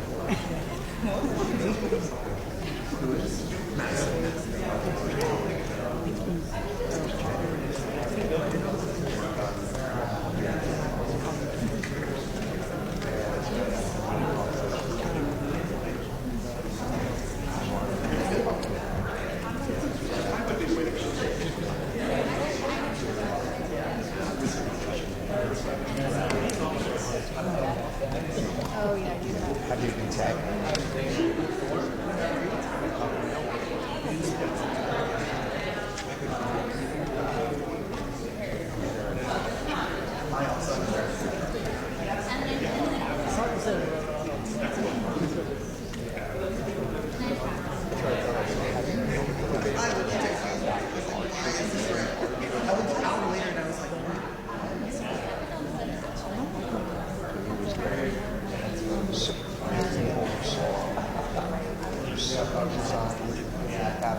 Samsung and CDC for a while.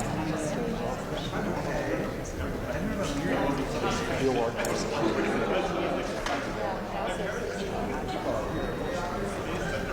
Like lost the science.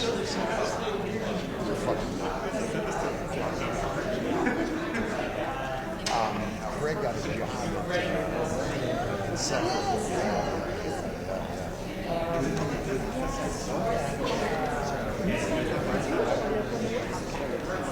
In the middle of it. Oh, yeah. I guess he's the federal lobbyist. They haven't had a federal lobbyist. Oh, yeah.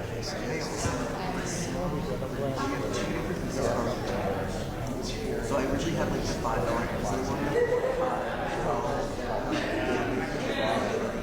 Who was the new executive?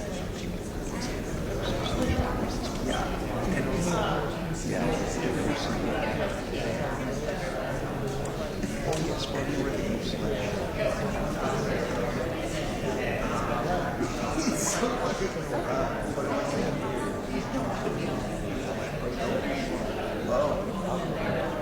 I like that more. Did you?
So what's interesting is what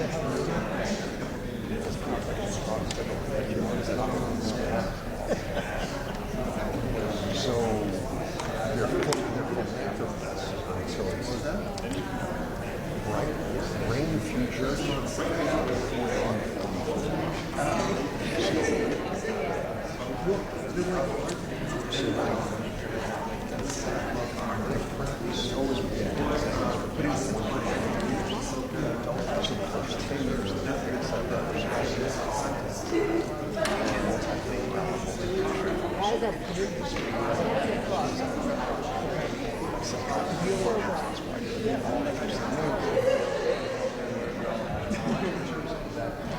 So when they had a product ready to roll out, a new patient market, child had the money to spend retail people, third-party allied groups ready for advisory committee, marketing materials ready. Millions of dollars.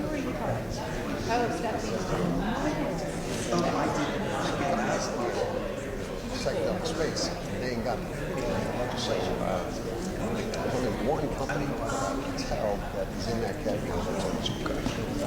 But the rest of these companies that have to sell so it's happening. These philanthropists great futures for trying to help roll the products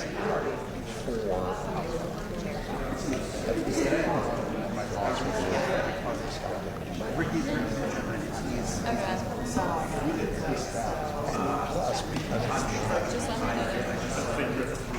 of the traditional molecules, right? There's this, it's a package, but there's the molecule that this side-by-side therapy session with it. That's also, there's all this sort of training that has to go along. It's also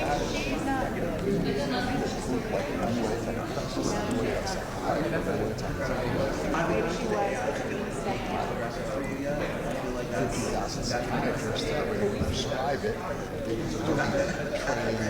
Training program in place, there's a patent in place that exists for psychedelics. You get training. So it's interesting. It's interesting work. And I have just asked them, like, There's a lot of times a company help these philanthropists try to figure this thing out. they're apparently have 2 years, like 1 year contract, and then they get an often for another year. So, like, how it's done.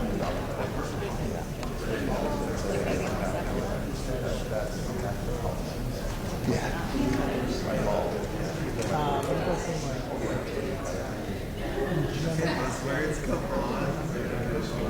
What? Yeah. Well, see, I hadn't put her, she wasn't on there. I had. Oh, I don't know how. Yeah,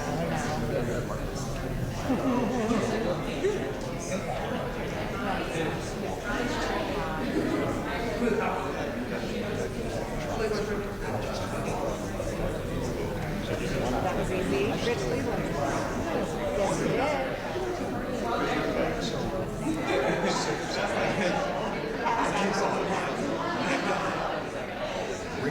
No, it's okay.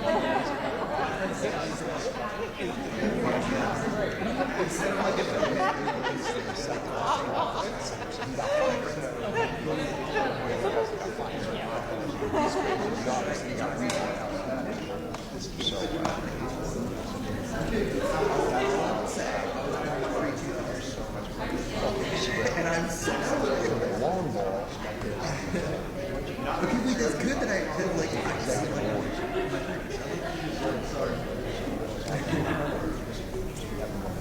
Fast track.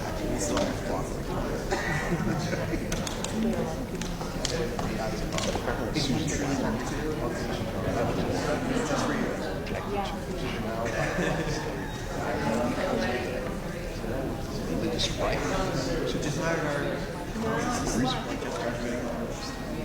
hear it all? So there's a family research council.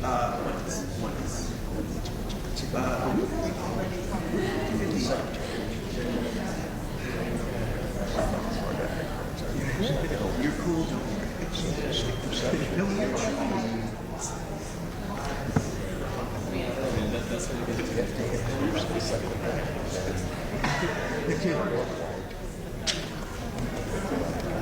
Jazz is creating drug addicts. There's like a PR problem.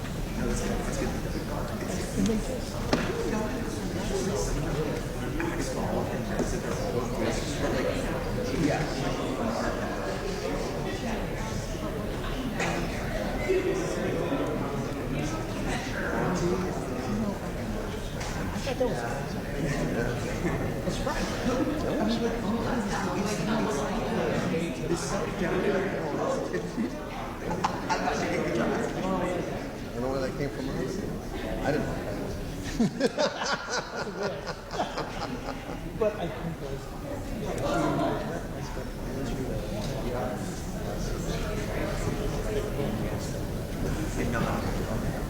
So, no, I know that's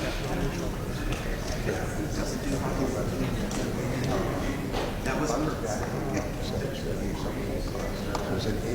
it's an interesting piece of work. Because she, so they're talking we can alternate. talking about her boss, champions, and have you.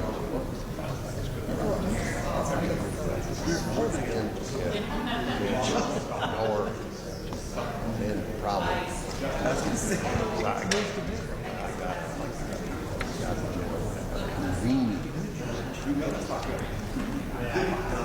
Have some skill in therapies in January. And he also did that like, yeah. So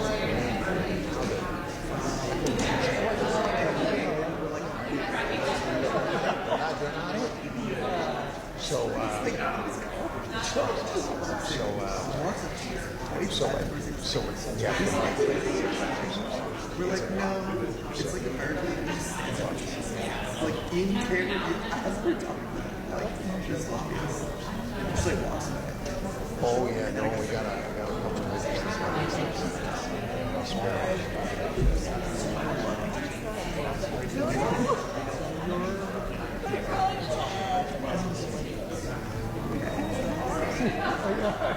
You ever contract others? You always do.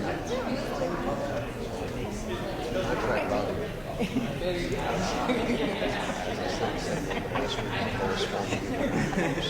Same thing. So, like I said, I've been in business for 25 years, and when you try to merge with somebody else, the deal is always the same. Always the same. It takes like 4 or 5 hours. It takes 60% of your billings up front. The one he was talking about at the end. And then we'll take care of any bonus time. And in the meantime, you got to pitch business and then. I was gonna say I know some people that They got it. They were very clear. It's very good. All you got to do is generate 10 clients at $10,000 a month. Good. other than Brendan, who brings the My daughter, beautiful girl, she got this next time she's on pay in college tuition. That's it. I have school. I got a mortgage. yeah. I mean, I could not do that.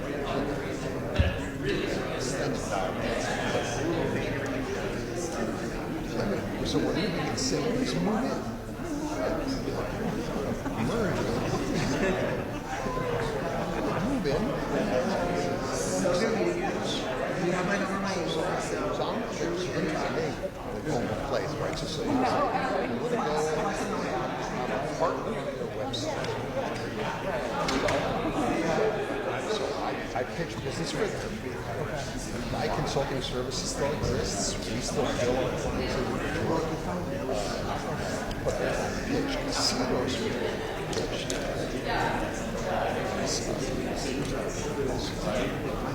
psychedelic clients. I've also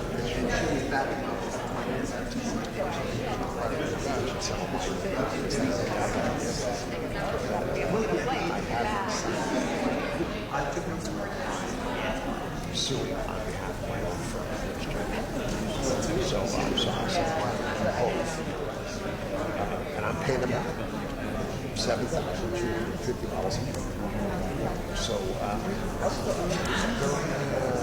in the honor of the portability and 670 right across the street.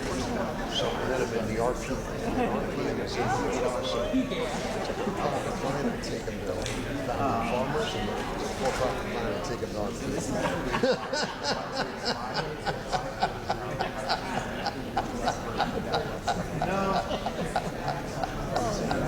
Yeah, oh my God.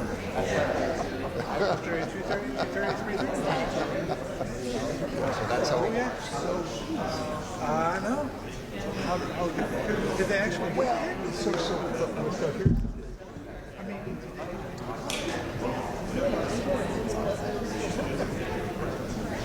So did they actually do something here?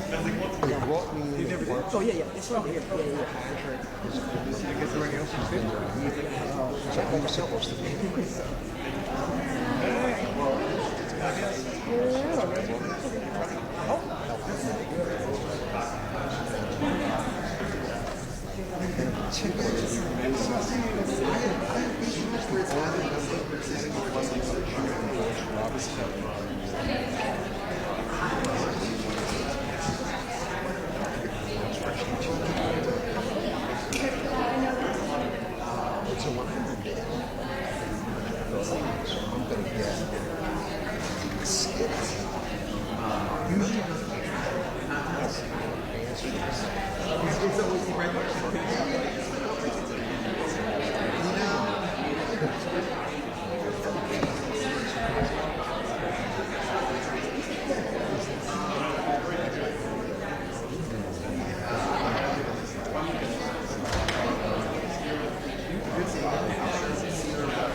Everything else is run by everybody else, like the White House, the some agencies.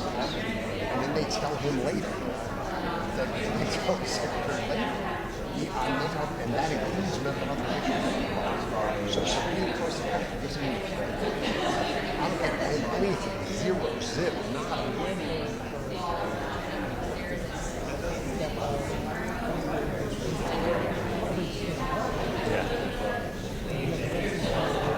Oh yeah, because that was when we were going to make some money off the fucking thing.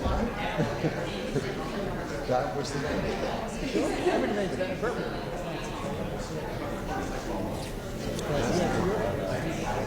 I was going to cut it. Because OMB makes all the mental health decisions. They make all the decisions.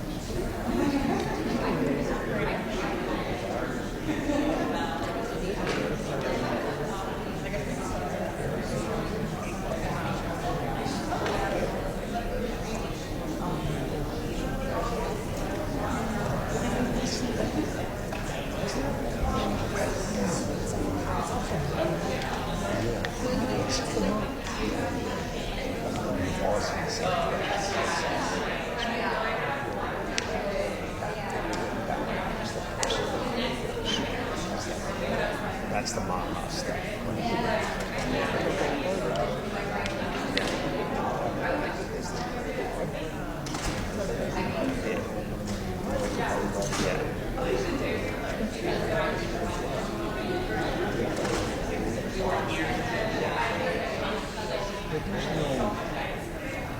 There's no policy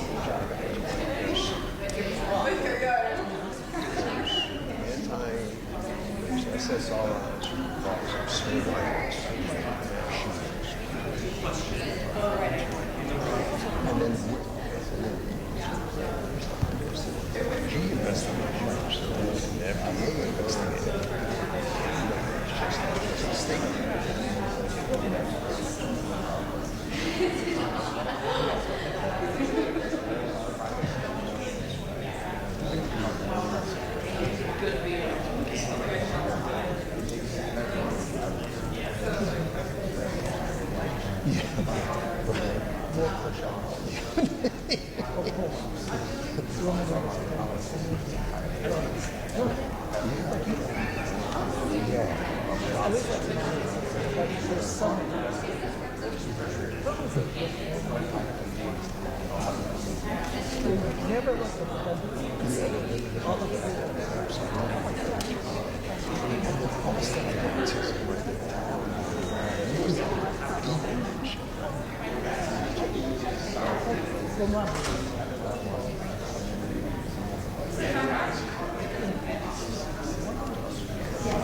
You're just typing in the Well, it was going to be October 2nd.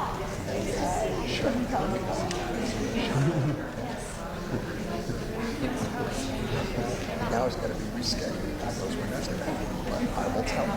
I'll keep doing it. I don't want it to come out of left field, okay? Oh.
that's some pitching challenges.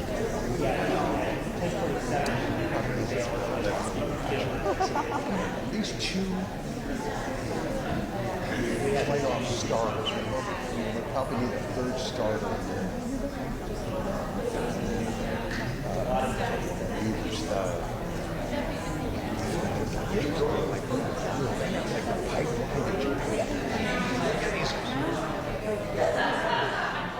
And like the Rays almost took them down. The Rays should have took them down. Really. My God. They almost pulled it off. They should have pulled it off. I mean, the guy left hand, you know, Hoffman, who is that fucking guy? I don't even know who half the people on the Rays are. How do you yes, the, you know, the Blue Jays, pardon me, not the Rays, the Blue Jays. How do you, oh my God.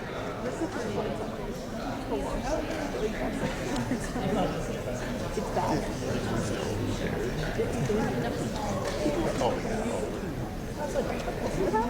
They have.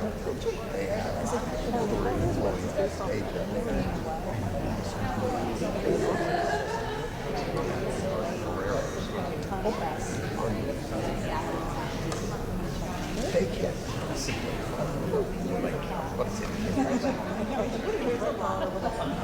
I know the Dodgers can't.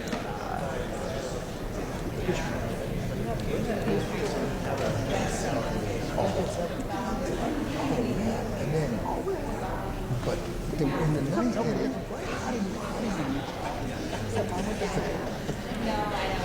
how do you put that curveball? Oh fuck, you got 2 outs. Come on, man.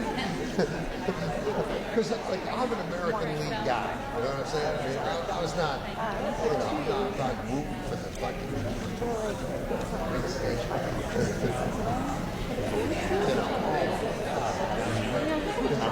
With all that money I spent, it would have been great had Toronto pulled it off, I gotta say.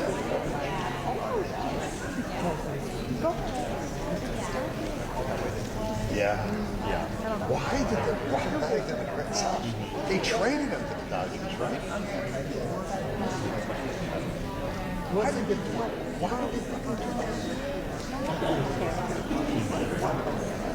One more month to pick you, one more month.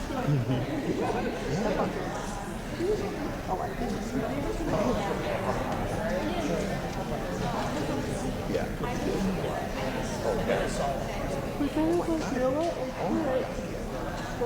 He was a key part of that. Between him and the Japanese.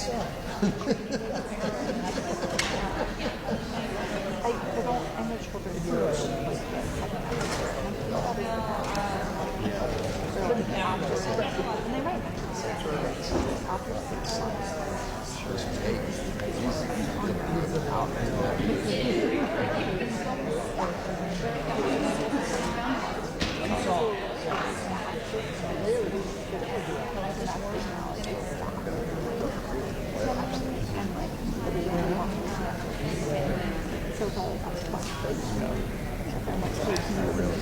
I got it.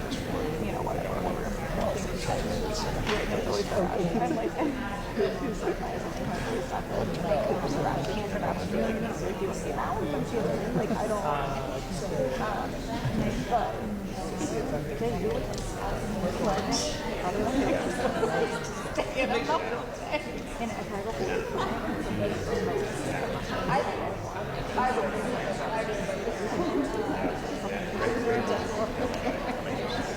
I just wonder, like from the U.S. I mean, I see it adopted the health check.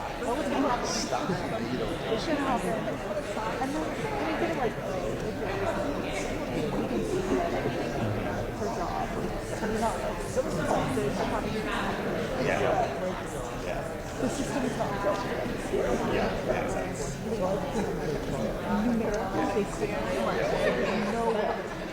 That's I think that's why we're giant.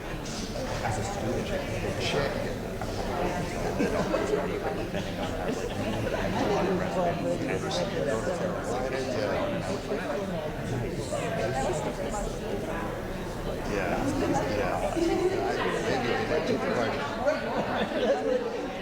was Brady, not him.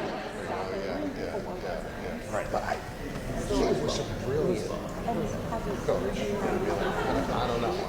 He was really deep. Those defenses were those defenses were awesome. Brady did not have won those Super Bowls without those defenses. Without those offensive lines. So, I think because that was like the shoot, which I think is 300.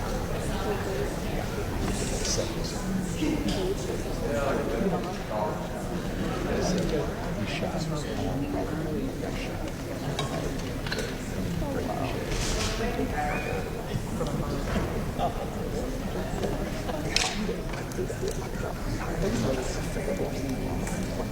Belichick family is our coaches out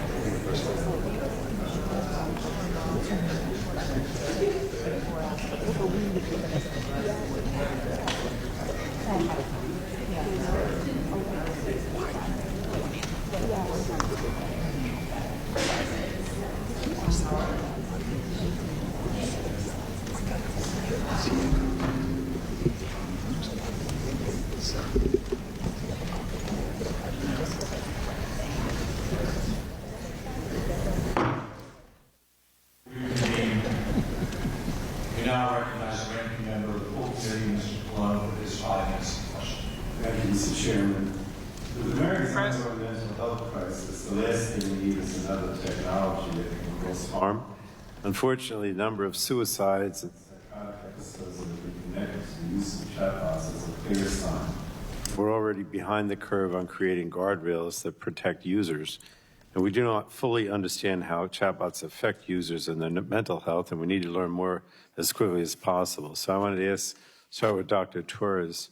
Your testimony calls for high-quality research on this subject, and what information or data do researchers need to do that work, if you will?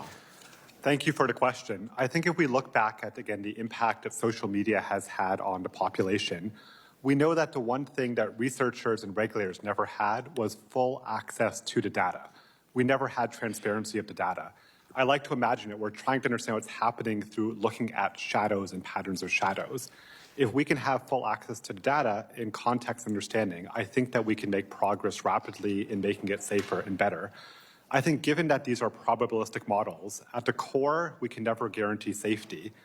But what we can also do to make them safer is we can create benchmarks. We can create assessments that are in the public domain that anyone can run a chatbot by and understand how safe may it be today, how safe is it tomorrow. So we can create standards that help companies compete at a higher level. Because right now, when there's not even a basic standard or benchmark for safety, no one is going to be held accountable. So it would be very easy for a body like this to mandate the NIH or the FDA work on some basic standards they put out there, and then we'll make the companies compete on safety because of transparency.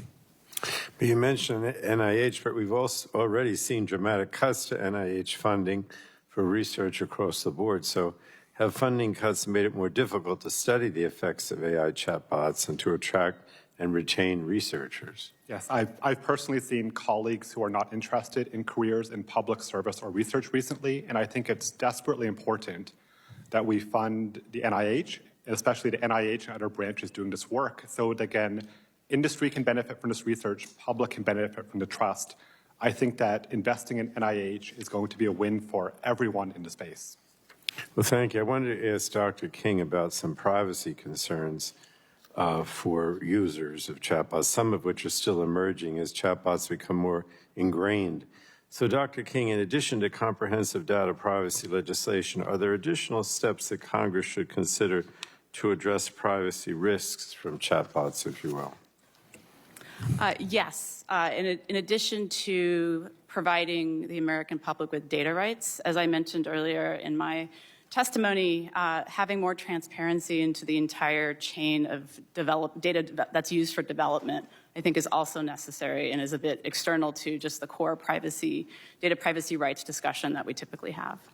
And you heard me maybe mention in my opening remarks that states have led on efforts to protect Americans' data and are leading early efforts to regulate AI development and use, and why I'm so concerned about Republican efforts to prevent states from doing that. So what steps should Congress be taking to enhance states' efforts to protect American privacy and regulate AI chatbots, if you will? Well, again, specifically, this committee has advanced, 2 bills in the past, and we certainly would like, I think, speaking as a researcher in the space, to see Congress adopt privacy legislation. As a Californian, I do have to note that we would love to see legislation that does not preempt what we've done in California. But even so, if you look at what we've done in California, there are still loopholes, again, around the entire cycle of data that we use to develop AI. So again, simply having rights to access, to delete, limits on collection, data minimization, all those things help. But we also need to have a broader sense of kind of what goes into these models, even outside of the personal data disclosure process. And obviously, you wouldn't want Congress to limit states' efforts. No. Okay. Well, I just thank you. Well, I mean, we urgently need high-quality research on chatbots and greater oversight so Congress can develop appropriate guardrails. And I think today's hearing, Mr. Chairman, is a step in the right direction. I hope we can continue working in a bipartisan way to address risks while encouraging innovation at the same time. So thank you. I yield back. The gentleman yields. The chair now recognizes the vice chair of the committee, Mr. Balderson, for his 5 minutes of questioning. Thank you, Mr. Chairman, and thank you all for being here this afternoon. Dr. Way, my questions will be directed for you. Many users are turning to chatbots for therapy. Recent surveys suggest approximately 25 to 50% of people are using LLM for mental health. Is it appropriate for general purpose AI chatbots to claim to be mental health resources? Thank you for that question. I think that general AI chatbots can be a mental health resource, and that's for psychoeducation, learning about different modalities. I think there's a lot of tools and coping tools. However, for more complex mental health needs, I don't think it should be allowed to, and I don't think they do claim that they're licensed mental health providers, so they don't have clinical judgment. And when there are crises or more elevated risks like suicidal ideation, psychosis, that's when it's not safe to use chatbots. Okay, thank you. Follow up, are there measurable benefits from therapeutic or support-oriented chatbots? That's the first question. And how do they differ from general purpose LLMs? There are a few early studies that I mentioned in the written testimony regarding therapy specifically designed through a chatbot. So cognitive behavioral therapy that was delivered through a therabot from Dartmouth. That was a study that was released this year showing that after 8 weeks it reduced depression and anxiety. However, it was compared to a waitlist control. So there are larger studies that need to be done, longer studies that do need to be done. But we are seeing some promising results. Good. Okay, thank you. How do the benefits of therapeutic chatbots compare to the risk of over-reliance or emotional manipulation while using them? The AI companions are the riskiest, we think, based on what we see. So AI companions tend to be more sycophantic, overly agreeable, and potentially emotionally manipulative when they're interacting with users, preventing them from ending conversations. Okay, thank you. Next question. Sorry, I apologize to the rest of you also, but what is AI psychosis and how common is it?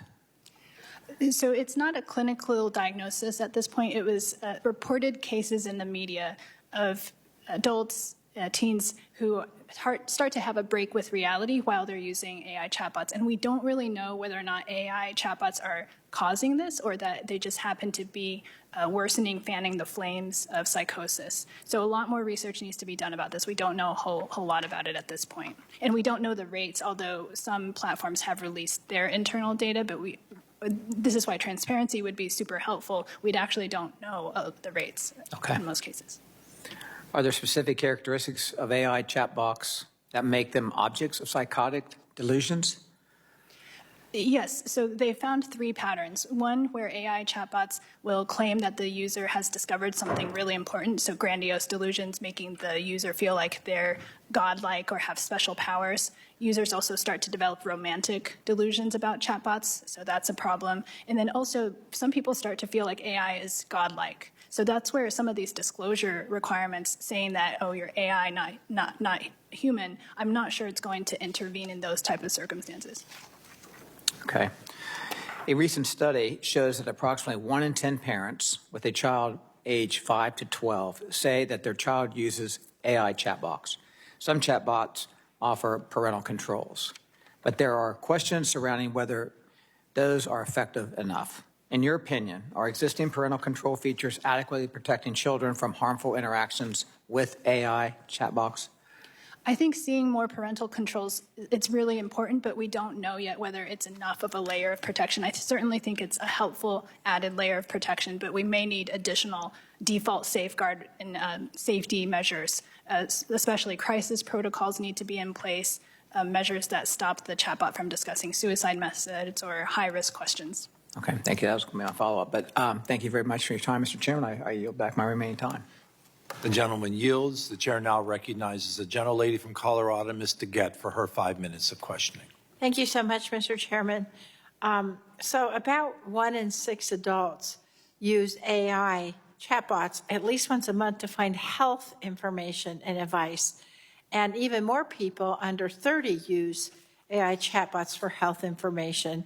But of course, as all of you know, and even we know this, AI chatbots are not doctors or nurses, and frankly, we're not regulating them as medical devices. No chatbot, whether it's purpose-built for mental health or a general information chatbot like ChatGPT that uses generative AI, has been approved by the FDA for that purpose at all. And so, Dr. Torres, I wanted to ask you, you note in your testimony a lack of research into the efficacy of generative AI tools for mental health. What important research questions do you think need to be answered about whether generative AI tools can provide clinical benefits? Yeah. Thank you for the question. I think we've all seen studies in the media that these chatbots can be a therapist, and we know when doing behavioral health research in psychiatry or psychology, there's always a placebo effect. There's a role of expectations. That's not a bad thing. We have to acknowledge it. So when companies come out and put these studies, or researchers come out and do not put a single control group and say one group talks to ChatGPT about the weather and one group gets therapy, we're really not giving ourselves a scientific basis to understand the question. Right. What we also need to do is replicable research. We know that you can always get an interesting finding once when we do science. The whole point of chatbots is they're scalable. We can engage millions of people. So it's a very simple ask for us to say we would like research that has digital control groups, and we would like research that's replicable. That is not asking for anything radical. That is basic science that we could go to a middle school class and they would say that is what we want. And we should hold everyone accountable to at least middle school science. Even Congress. Yes. Just a couple of weeks ago, the FDA Digital Health Advisory Committee had a meeting on generative AI and mental health. The advisory committee noted the importance of transparency and explainability, as well as rigorous ongoing performance monitoring, which is what you're referring to. What challenges does the FDA face in promoting safety in this way? And are there improvements in the FDA's authorities that we could look at that would be useful to drive innovation while ensuring patient safety? I was a member of that advisory committee on it, and I think the FDA has a really big challenge in front of it. We have these chatbots offering or purporting to offer therapy. They're currently being regulated not as a medication, but as a medical device. And in a medical device, there's different risk levels of medical device. A class 1 medical device would be a Band-Aid. Class 2 would be kind of a contact lens. A lot of these chatbots are going through as a class 2 medical device, say like a contact lens. Again, in a lot of the evaluation there is different.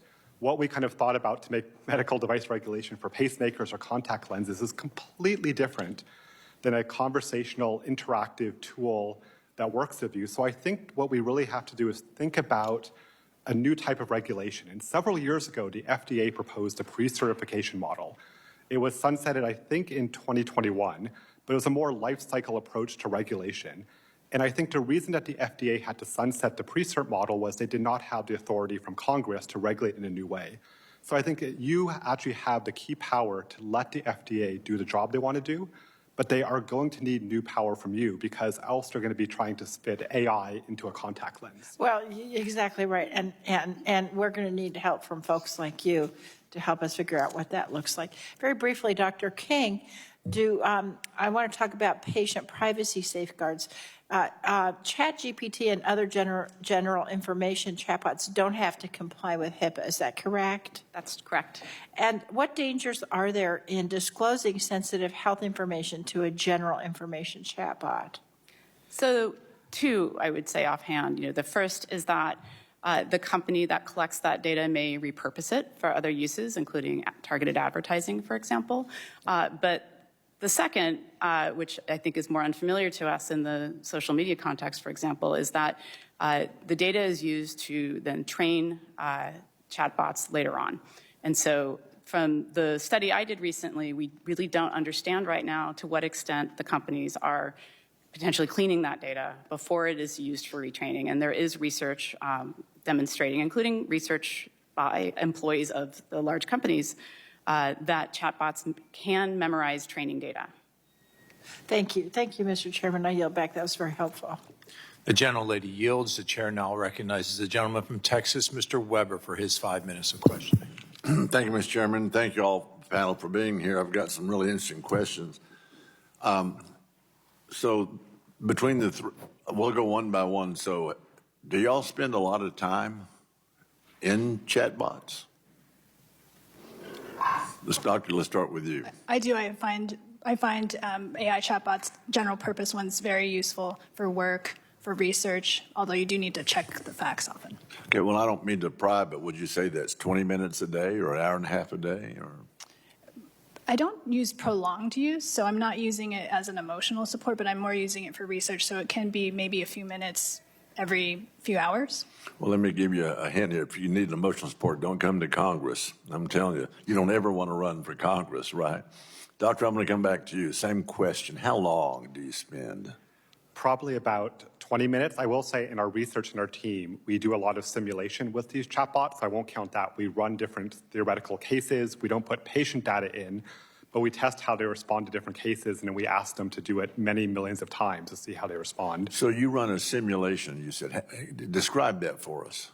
So again, because the chatbots are probabilistic models, they don't always give out the same answer every time. So if I come to and say, my name is John, I'm suicidal, sometimes they'll say this, sometimes they'll say this. So you have to run the bot sometimes millions of times to understand the direction and what's going on. And then when we put in a training prompt and say, well, you should say this instead, they don't always listen to us. Sometimes they're like poorly trained dogs. You have to kind of then ask them to do it again and again. So by running simulations, we're able to at least begin to understand how the models work and what they would do. And those simulations are running all the time. So in theory, you could say I'm on these all the time. But personally, I don't use it to talk about my personal information.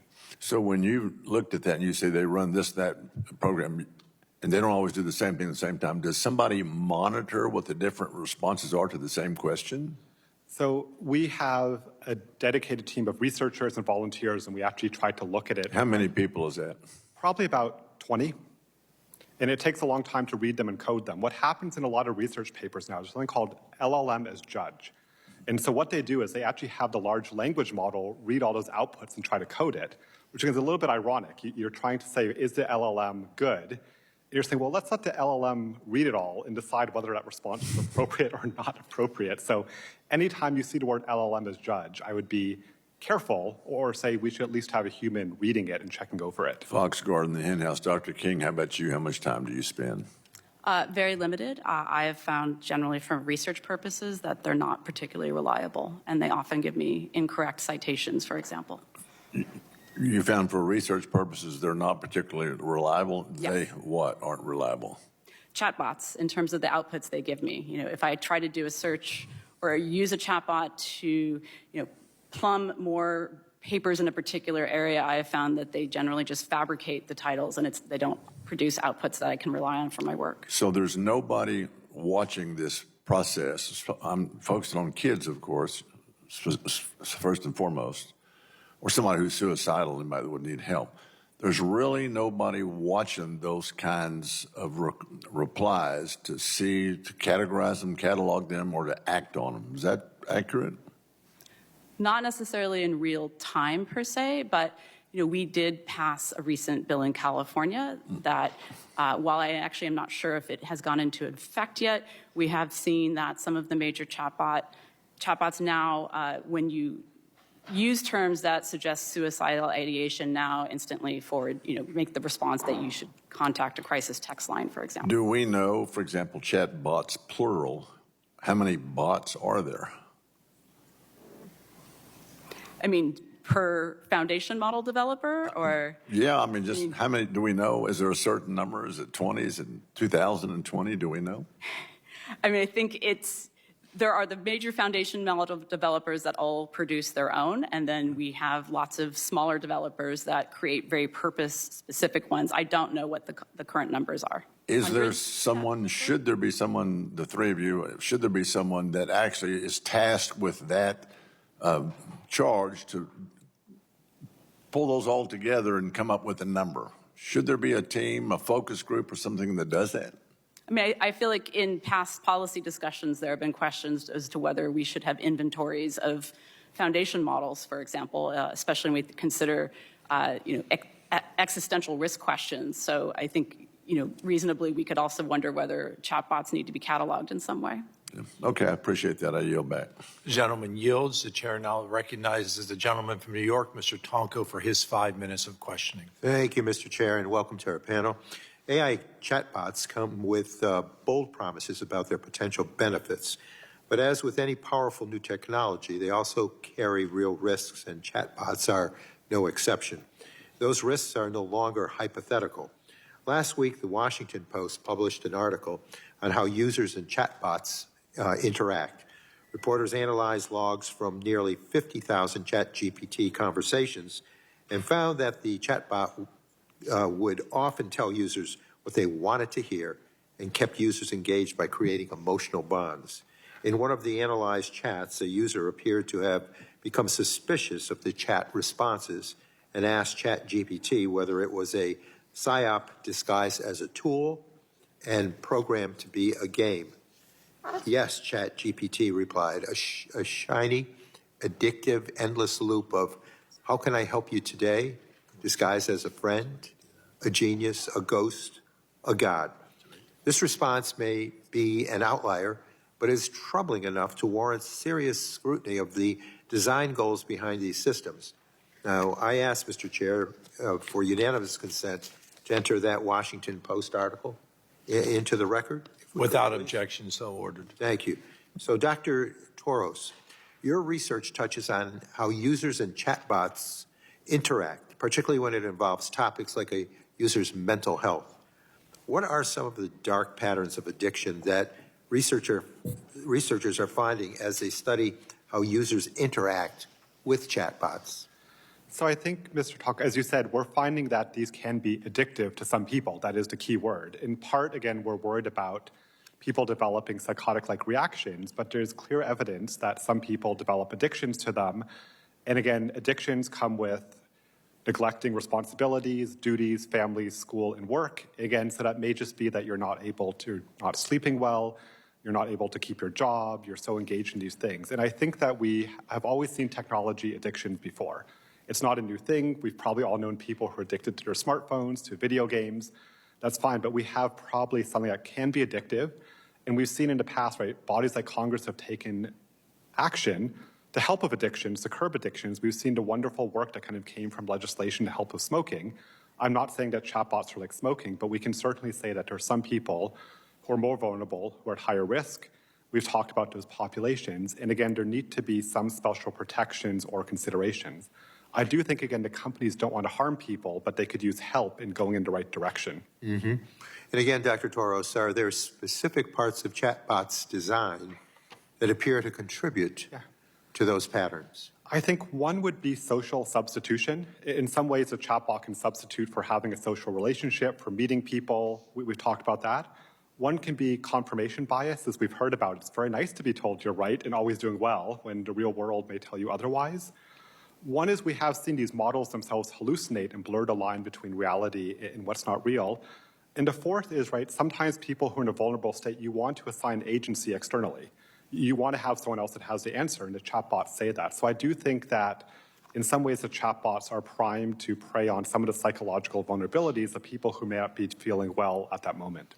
Thank you. And Dr. Wei, you cite an alarming statistic in your testimony that 5 of 6 AI companies were found to use emotionally manipulative tactics when users try to end conversations.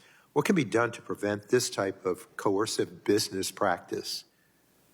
Thank you for the question. So in that study, they looked at AI companions, which used guilting techniques, emotionally manipulative techniques. I think instead of optimizing purely for engagement, if you optimize for healthier boundaries, healthier relationships dynamics, and that could improve that situation, and not using those types of dark patterns. Thank you. And Dr. King, are there ways that chatbots could have been designed differently to lessen the risk of addiction?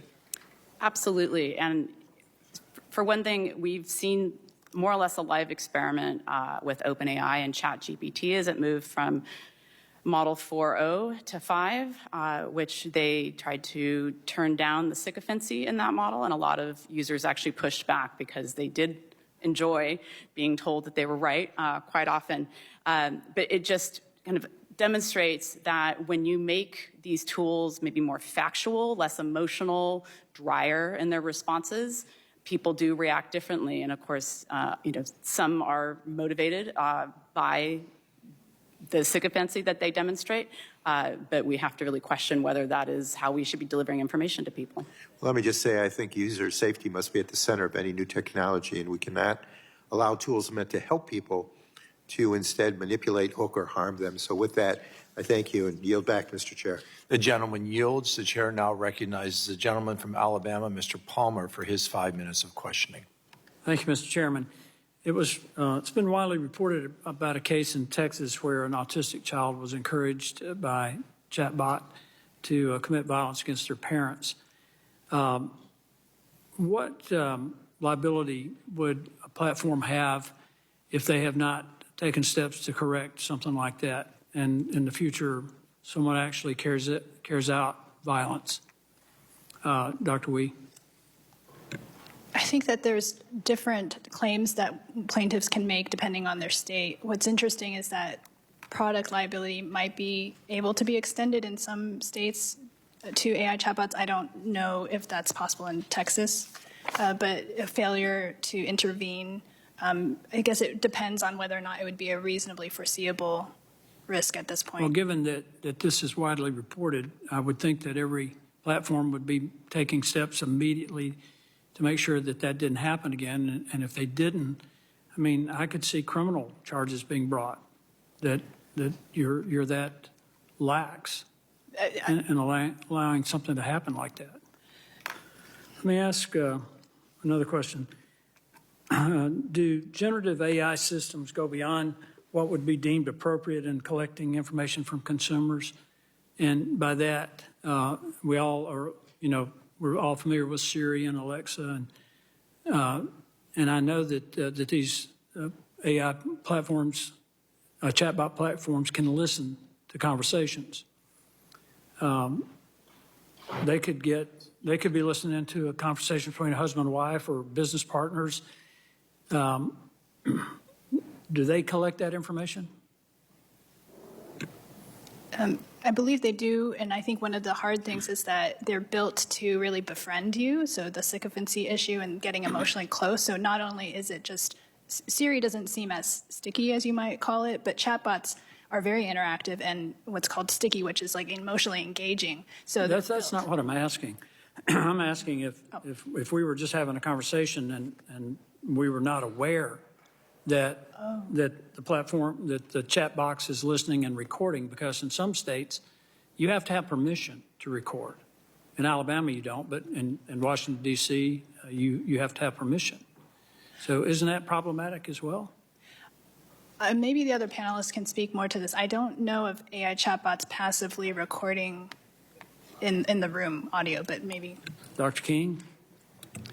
Congressman, I think it depends on the app you're using. We've gone through this in the past with voice assistants. If you all remember 2018, 2019, when voice assistants became very common, they still exist. They have in fact been more or less retooled for AI purposes. So in that context, if you have a voice assistant in your home or you have one active on your phone, yes, they will pick up ambient conversation. They can record. And I think also as we consider the growth of the smart home, people put cameras in their homes. That's another vector for data collection as well. Let me take this a step further. What if they recorded information about a criminal act? How would that information be handled? Would the platform designers have any responsibility to report that to law enforcement? Well, if you're talking about a user interacting with a chatbot and trying to commit a criminal act? No. Okay. I'm saying, like, I think we all know that our phones listen to our conversations. If you talk about mountain biking, pretty soon you're going to get an ad for mountain bikes. I won't sell you a mountain bike. If that information is collected and a crime has been discussed without really thinking about who's listening or what's listening, that information is then used for other purposes. Like to sell you a bike or a car, whatever. But what if that information includes information about a crime that has been committed? Would the platform operators have a responsibility to report that to law enforcement? How would that be handled? Yeah, that's an excellent question. I think it would depend on whether the software in question can interpret that. For the most part, if I'm using a voice assistant, let's say, and it is recording an interaction I'm having, that data is then stored. And so I think it would depend on the type of crime that you would commit that a system would try to proactively identify. We know certainly that people engage in criminal behavior all the time on the internet. And so systems, for example, are tuned for looking for CSAM. But whether I'm using a voice assistant while I'm robbing a bank, for example, I'm not sure a system would be able to or human trafficking. Tell that. Mr. Chairman, I concluded my questions, but I do think we need to do a little deeper dive into this, and at some point. So with that, Mr. Chairman, I yield back. The gentleman yields. The chair now recognizes the gentlelady from Massachusetts, Ms. Trahan, for her 5 minutes of questioning. Thank you, Mr. Chair. The topic of today's hearing is of the utmost importance, and I appreciate Chair Joyce for calling it. I'm so grateful to the panel for volunteering your time and your insights. I'm going to get to my substantive questions in a moment, but I have to admit, I'm having real difficulty in reconciling this hearing and all that we've heard about the risks of AI chatbots, especially to our children, with the attempt by House Republican leadership to ban state-level AI regulations. I'm talking, of course, about the AI moratorium, which would prevent states from passing any AI regulations for an arbitrary period of time. This takes many forms. Some call it preemption. Others more creatively call it a, quote, regulatory sandbox. But Republicans' push for this regressive, unconstitutional, and widely condemned AI policy is real, and it's unrelenting. Indeed, as recently as yesterday, reports surfaced about House Republicans' ongoing attempt to squeeze their AI moratorium into the annual defense bill after failing during reconciliation over the summer. So my message today to my Republican colleagues is this: let's just say in public what you are clearly pushing in private. Don't be holding these hearings about the risks of AI chatbots while behind closed doors you kneecap state legislatures from protecting their constituents. If the AI moratorium is the topic in the Speaker's office, let's make it so in this hearing room, because the American people deserve to know where you truly stand on AI regulation. Okay, that's off my chest. Let's talk about transparency. I've said many times that transparency and privacy are two values that must be at the core of how we think about emerging technologies and the risks that they present to Americans. And so to that end, Congress's failure to pass a comprehensive privacy policy only exacerbates the risks that chatbots present to users, especially our kids. In light of these privacy risks and the role transparency can play in ameliorating them, I'd like to direct my question today to Dr. King, because I'm interested in your testimony about how we can increase privacy protection for consumers of AI, and especially those who use chatbots. So could you just explain a little bit more about why general purpose chatbots that are trained on huge data sets present unique challenges for those worried about privacy? Absolutely. So I believe I mentioned this earlier. The large foundation models that we engage with today were first built primarily off data scraped from across the internet, to the point where, as we understand it, we have literally no more new data from across the internet, at least English language data, to continue scraping. So first we have a foundation built on data that, while it may include publicly available information, because we have no transparency into what is contained in these data sets other than the handful that are publicly available, we don't know to what extent companies have proactively tried to take out identifiable information, for example, or data breach related records, just to name a few.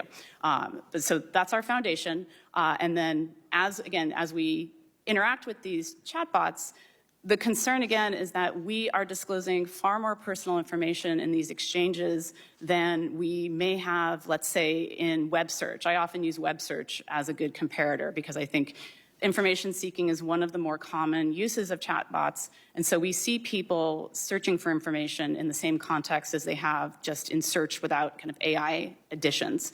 I have done some research into search queries, and of course, when you look at people's search queries over time and aggregation, just like location data, they reveal a lot about us. Yep. And of course, now we have the additional context of not just a single search query at a time, but this back and forth that chatbots encourage. And so all of that disclosure, that larger context, I could ask a chatbot for health advice, for example, and disclose a lot more detail in that back and forth than I might have just in a search query or two. And as far as we know, that is all included in training data, except in the cases where companies may proactively try to exclude some of that data. But again, there's very little evidence that most of them are proactively doing that work. And many of these companies don't allow their customers to opt out of their chats being used for training these models. If you could just maybe just succinctly, increasing transparency around privacy policies is so important. What do you think Congress can do to advance those important goals, especially as we see these models being trained on these chats that customers don't have the ability to opt out of? Right. So I will, always beat the drum for a federal level privacy law because I do think that is the baseline that we need. But in addition, the fact that there were, in the study I completed recently, that we could not determine definitively what some of these practices were, how companies were treating customer data and being very upfront about, are they removing personal data from chats? How is it being used for training? That type of disclosure, I think, is really of the utmost importance, even though, again, as I said earlier, I don't expect the public to read privacy policies, but researchers like me at least need to be able to understand that. Yeah, we're working on that too. Thank you so much. Yield back. Gentlelady yields. The chair recognizes the gentleman from Georgia, Mr. Allen, for his 5 minutes of questioning. Thank you, Chairman Joyce, for holding this important hearing today. And to our expert witnesses, I want to thank you for joining us. Sorry for the long break there, but we had to conduct some business on the House floor. Dr. Way, your work identifies serious risks like emotional dependence, reality distortion, and even AI psychosis. What, if anything, should Congress require from companies developing general-purpose chatbots that to ensure these systems do not exacerbate the already out-of-control mental health conditions and unintentionality encourage delusional thinking? Thank you for the question.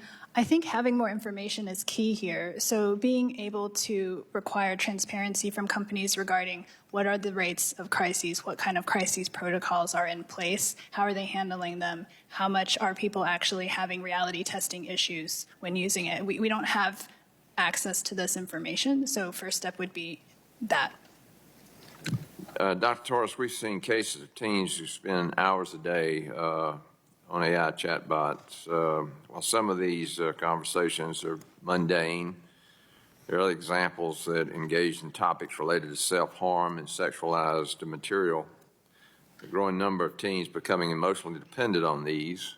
From a clinical standpoint, are there design practices or guardrails that platforms should consider, especially for entertainment or companion, to prevent minors from forming unsafe or addictive relationships from these systems? Yeah, so we're still learning about these parasocial relationships where people make, again, these relationships with these bots. These are not objects, these are not people. And in some ways, I think a useful analogy I can tell patients is, think of, again, using an AI like a self-help book. We can all go to the bookstore, we can buy a self-help book, we can learn a lot from that self-help book. That's a really wonderful thing. I think where it crosses the line when the self-help book stops giving basic self-help, starts getting too personal, starts talking about deeper issues. So I think it's possible for the bots to operate as self-help books by having very clear guardrails of where they stop and where they hand you off to a person. And again, to the credit of some of these companies, they are beginning to recognize they need to do this and to implement it. We haven't seen what the effect is, but again, we know that self-help is a wonderful thing. We don't want to stop it, and these bots can do it to some extent. Dr. King, Chatbot uses routinely share highly personal medical, financial, and confidential data.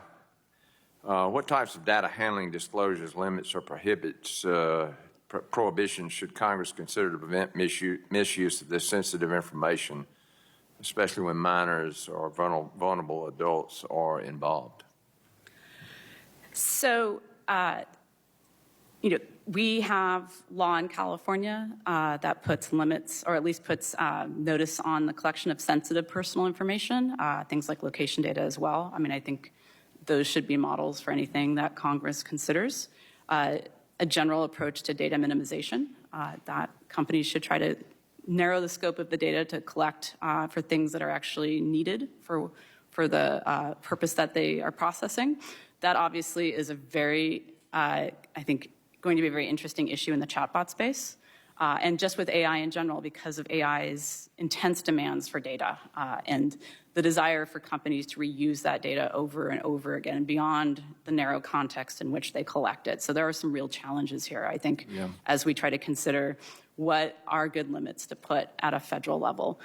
With children, again, understanding if there is a child on the other end of that conversation, I think, is a really important thing. I am a parent of 2 kids, so I am, a personal stakeholder in this discussion there. Right. Well, I have 14 grandchildren, and my children or their parents are doing everything they can to keep them away from social media. I know growing up, my parents taught me values. There were certain things not allowed in our home. And these values, one of them was to guard your heart and your mind. This is the greatest computer ever created, and you put garbage in here and you're capable of anything. We see it every day in this country. I texted this, and, the Bible says to guard your heart and mind because they are the source of life and actions. And I'm out of time, but if you could respond to me, does faith play any part in this, in the way children are raised today, in the values that our society, the truth, does that matter? Was that to me? I apologize. Well, I'm out of time, I have to yield back, but could you respond in writing on that? And if you want to share it with another panel member, that'll be fine. I yield back, sir. Gentleman yields. The chair recognizes the gentleman from California, Mr. Mullen, for his 5 minutes of questioning. Thank you, Mr. Chair. Recent reporting has highlighted that chatbots are not trained as professionals and can mislead users, especially vulnerable users like minors who turn to them for guidance on sensitive issues. In some cases, people seeking support for mental health concerns or advice on complex legal or financial matters are being given information that is untrue, ineffective, or even dangerous. So, Dr. Torres, you describe in your testimony how some users believe and in some cases are told that they are receiving therapy from a licensed professional when that is simply untrue. What are the potential harms of a user falsely believing that they are receiving clinical therapy from their chatbot? I mean, the risks are tremendous, right? To be told that the chatbot says it's a therapist. And we have examples where the chatbot even pulls out a medical license number or a therapist license number. And a reporter actually called this therapist and said, do you realize that the chatbot is using your number? And the therapist said, why me? Why did I get picked? Why is my license number there? So I think that, again, given the next wave of these chatbots will have voice, they'll have images, they're going to be more powerful and more convincing. I think putting in those guardrails or safety protections now is very important. I've seen recently companies begin to put these disclosures that say this is not a real therapist, it's not a real person. That's an easy technology thing to do. It doesn't cost them that much money. I think until we get more sophisticated approaches, even a crude thing that says, remember, this is a bot, it can stay there the whole time. And Dr. Wei, in your testimony, you distinguish between the use of general-purpose AI chatbots for mental health and other emerging tools that are trained on expert-developed data and have ongoing safety monitoring. I worry that consumers lack the information to distinguish between these different categories of products. Are general use chatbot developers doing enough to communicate the limits of their products' capabilities to their users, particularly when it comes to mental health or other sensitive use cases? I think for full informed consent, we do need more transparency. For example, I think parents should know what are the mental health risks of certain AI chatbots that their kids are using. And so having that information, parents can actually make more informed decision. And I think that goes for adults as well. Thank you, Dr. Wei. And while there are state and federal laws that prohibit humans from impersonating licensed professionals, chatbots pose novel circumstances that have yet to be fully addressed by regulators. This is why I'm working on legislation that would ensure consumers are better protected in this new environment, to prohibit chatbot developers from falsely indicating or implying that their products possess a medical, legal, or financial professional license. So, Dr. King, do you think there's a role for Congress here to play with this kind of legislation to address some of the concerns you highlighted in your testimony around users developing unhealthy relationships with chatbots? And what other protections are needed to ensure that users are not led to believe they are interacting with a licensed professional? Sure. So one of the things I've studied over time are disclosures. And so I would caution that this is simply a problem to be solved by slapping a disclosure on a chatbot interface. I mean, we already see that they put very minimal disclosures that warn you that these are basically for entertainment purposes. But of course, we know that that is not, people are not noticing them, or they're not reading them, or they're not taking that to heart. So simply just saying, put a notice on it and, you know, our job is done, I think we need to, that's not enough. We've learned, I think, a lot from harms from social media to understand that we can rethink how these products are designed and what it means to design an interaction experience that is healthy and supports people's well-being rather than simply prolonging engagement. Appreciate that very much. Thank you all for your testimony. And Mr. Chair, I yield back. The gentleman yields. The chair now recognizes the gentlelady from Tennessee, Dr. Harshberger, for her 5 minutes of questioning. Thank you, Mr. Chairman. Thank you all for being here today. I guess I'll start with you, Dr. Wei. What are the long-term psychological effects on extended chatbot use, particularly for adolescents? Thank you for that question. Unfortunately, we don't know, and this is a very good question that would benefit from research. Well, let me ask you this, or Dr. Torres, what does the research say that using chatbots on a regular basis does to the brain function, especially in younger children? Yeah. You know, with the altering. We don't know as much about chatbots. Our team has published a meta-analysis and looked at what prolonged screen time and internet use does. There's clearly some change in how children regulate attention. Their attention is more fragmented. There's definitely changes in memory. Instead of knowing facts, people know where to look up the facts. You may not remember where it happened, but you know to go to Wikipedia to look it up. And of course, there's changes in social relationships. So I think the fact that we've seen changes in memory, attention, and social relationships, there's no reason to think that excessive screen time that we've seen in that domain would not, again, carry over if people are using chatbots extensively. But we do not know specifically for chatbots at this point in time. Well, because when I read some of these studies, it can mess with brain development like empathy and trust and emotional bonds when they're young. And that trust mechanism, it's being calibrated, it's being messed with from the beginning. And 2024 study found that children aged 3 to 6 were more likely to trust a robot than a human. And because that robot is designed to be agreeable, not to say no. And so that could absolutely lead to an over-reliance in affirmation with these children. And that's really troublesome. And you're right, we need to do studies. It's not like it's brand new, but it is new when it comes to the research with these young children. No, exactly, and this is the right time to measure it and to support the NIH to start these longitudinal studies, because if we don't start the research now, we're going to be playing catch-up like we were and still are with social media. Yeah, okay. Well, let me ask you this, Dr. Way. What are the warning signs that parents and educators should look for when a child appears overly engaged with the chatbot or virtual world? Thank you for that important question.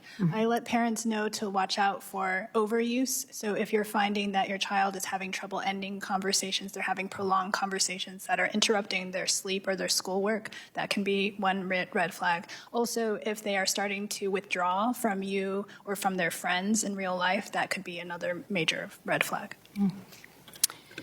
Dr. King, what kind of data do generative AI systems collect and store from users? So the chat transcripts, for sure. After that, it's really hard to say. And I think it depends on the platform. You know, if we're talking about a foundation model developed by a pre-existing, older tech company, they've already mostly have profiles on their users. They are potentially collecting behavioral data from across the internet. We know in some cases they are already looking to use that data in their chatbot discussions, especially as we start to look towards explicit advertising. I know companies are considering that now. So your past shopping experience may feed into the recommendations you get from a chatbot. Again, I think we're at the very beginning of this. The companies that are more standalone who are developing chatbots, they clearly have a lot less data on consumers than the pre-existing companies. But we also, again, are seeing an increase in the different types of applications. Just to say OpenAI, they've come out with a browser. I know they are considering, they've publicly announced that they are going to be developing a hardware product, maybe it's something like a phone. So even if those companies don't today have the same amount of data that the larger companies do, they are moving in that same direction ultimately. Well, I have a couple more questions, but I'm almost out of time, so thank you all for being here today, and I'll yield back. The gentlelady yields. The chair now recognizes the gentlelady from New York, Ms. Ocasio-Cortez, for her 5 minutes of questioning. Thank you, Mr. Chairman, and I'd like to thank the subcommittee for holding this important hearing and the witnesses for offering their expertise. Many of the stories that we've heard today about the deadly consequences of some of these AI chatbots are pretty extreme and horrifying. We're talking about suicidality. We are talking about people entering AI psychosis in some circumstances. And I think it's important for us to take a step back as to why and what is driving the openness to these models, allowing this to occur in the first place. And I want to also shed light on what that means about an economic story about AI in addition to a psychological story about it. Dr. King, have you seen companies change or evolve their privacy policies or other kinds of policies as they seek greater profitability models? Certainly, we've seen them change their privacy policies as they've rolled out AI products. Yes, and I imagine some of this has to do with their business model, correct? Yes. And I think when we talk about why AI models are going to such extremes and some of the extreme outcomes that we are seeing in terms of how people are using AI, in terms of emotional companionship, to, again, extreme cases of suicidality or psychosis, this also, I think, tracks with the pressure that these companies have to turn a profit that they have not yet proven. Just this morning, the Wall Street Journal reported a significant drop in the U.S. stock market with the headline, AI bubble fears hit stocks. Now, this also contrasts with what we've been hearing from the Trump administration, that the economy in general is thriving. And he's been saying that the economy is booming, but it's only 7 tech companies that are booming: Microsoft, Google, Amazon, and Meta. And they're driving this growth in just one sector, AI. So the entire US economy growth can be tracked down to 7 companies and their AI growth specifically. At least 40% of economic growth this year is attributed to these companies alone, and 80% of stock gains this year came from AI companies. But people are justifying these levels of investment because of the promises that the CEOs make that there will be a return on that investment. So for a company like OpenAI, their value is based on the expectation that they're going to figure out how to make a profit out of it. And they haven't. And so generating this increased human dependency that can be mined, because it's not subject to HIPAA, is that correct, Dr. King? Right, it's not subject to HIPAA. It's not subject to HIPAA. So people's deepest fears, secrets, emotional content, relationships can all be mined for this empty promise that we're getting from these companies to turn a profit. And the reason I bring all of this up is because the exposure of this industry and this investment, I fear, has reached broad levels potentially of the American economy. When we're talking about 40% of stock growth in the United States being attributed to these companies in the AI sector alone, and that sector has not turned a profit, we're talking about a massive economic bubble. And when we've seen, depending on the exposure of that bubble, we could see 2008-style threats to economic stability. And that pressure is reflected on the extreme lengths that these companies are going to allow unethical human interactions with these chatbots. I say this because I want to say also on the record that should this bubble pop, and I say this for my colleagues here, should this bubble pop, my colleague from Massachusetts mentioned the level of AI lobbying that occurs here in Congress. Should this bubble pop, we should not be entertaining a bailout. We should not entertain a bailout of these corporations as healthcare is being denied to everyday Americans, as SNAP and food assistance is being denied to everyday Americans, precipitating some of the very mental crises that people are turning to AI chatbots to try to resolve in themselves. So I think it's very important that we get on the record and state that. And I'd like to thank the witnesses for offering their insight today. Thank you. Gentlelady yields. The chair now recognizes the gentleman from Indiana, Mr. Folger. Thank you, Mr. Chairman. We'll call it Idaho today, if that's yes, okay. Sorry. No problem. Thanks. Dr. Way, this question has to do with the proper role of AI, I think might be the best way to say it. But as human beings, kids are wired to form attachments with things that act friendly. And I think you've mentioned something similar to that. What we don't want happening is a chatbot taking the role of teaching a child right and wrong. With AI utilization increasing in children, are you concerned that children may look up upon or to a faceless chatbot as a sort of parental authority or figure? And how do we propose that parents and educators prevent that from happening? Thank you for the question.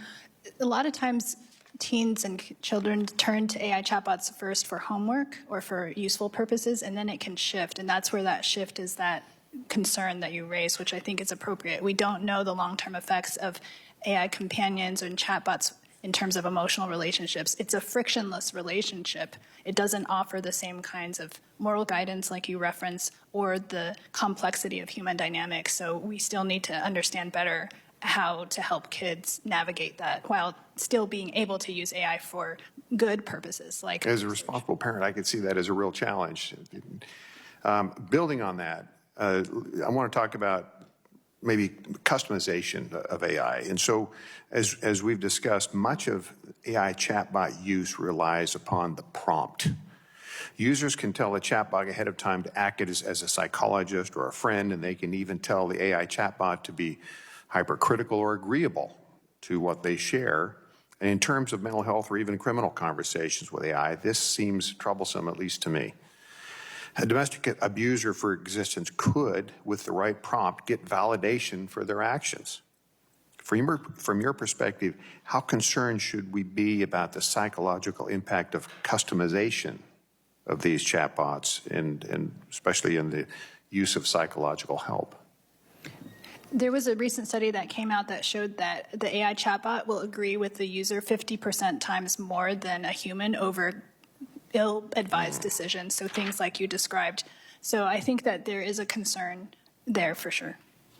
So on that front, the importance of human relationship is, at least seems critical to me. And this, Dr. Way again, these tools may not be designed to hurt people psychologically, but their simulated empathy and validation seem like it would make it easier to withdraw from real human interaction. Is it fair to say that chatbots may unintentionally encourage a user to withdraw from human relationships, especially if that user is already struggling? That can happen in some cases, although we're not quite sure how often that happens, but we do see that there is social substitution, so people may at first become more connected and attached to the chatbot and then withdraw from their real family and friends or their offline family. Yeah, it was raised a lot of concerns. Mr. Chairman, that concludes my questions on the topic. The gentleman yields. The chair now recognizes the gentlelady from Texas, Ms. Fletcher, for her 5 minutes of questioning. Thank you, Chairman Joyce, and thank you and the ranking member for convening this hearing today. Thank you to our witnesses for your testimony on this really important matter. We've been hearing today about the impacts of AI on all kinds of things in our society, and certainly we are aware that AI brings many opportunities for innovation, but also a lot of potential harms along the way, and that's what we're really focused on in here. And as we've heard today, so many people have incorporated AI into their lives in the form of chatbots. Chatbots is especially true for our kids who have embraced AI chatbots at a significantly higher rate than other age groups. And if they're left unregulated, AI chatbots pose a real danger to the safety and the well-being of all Americans, especially our kids.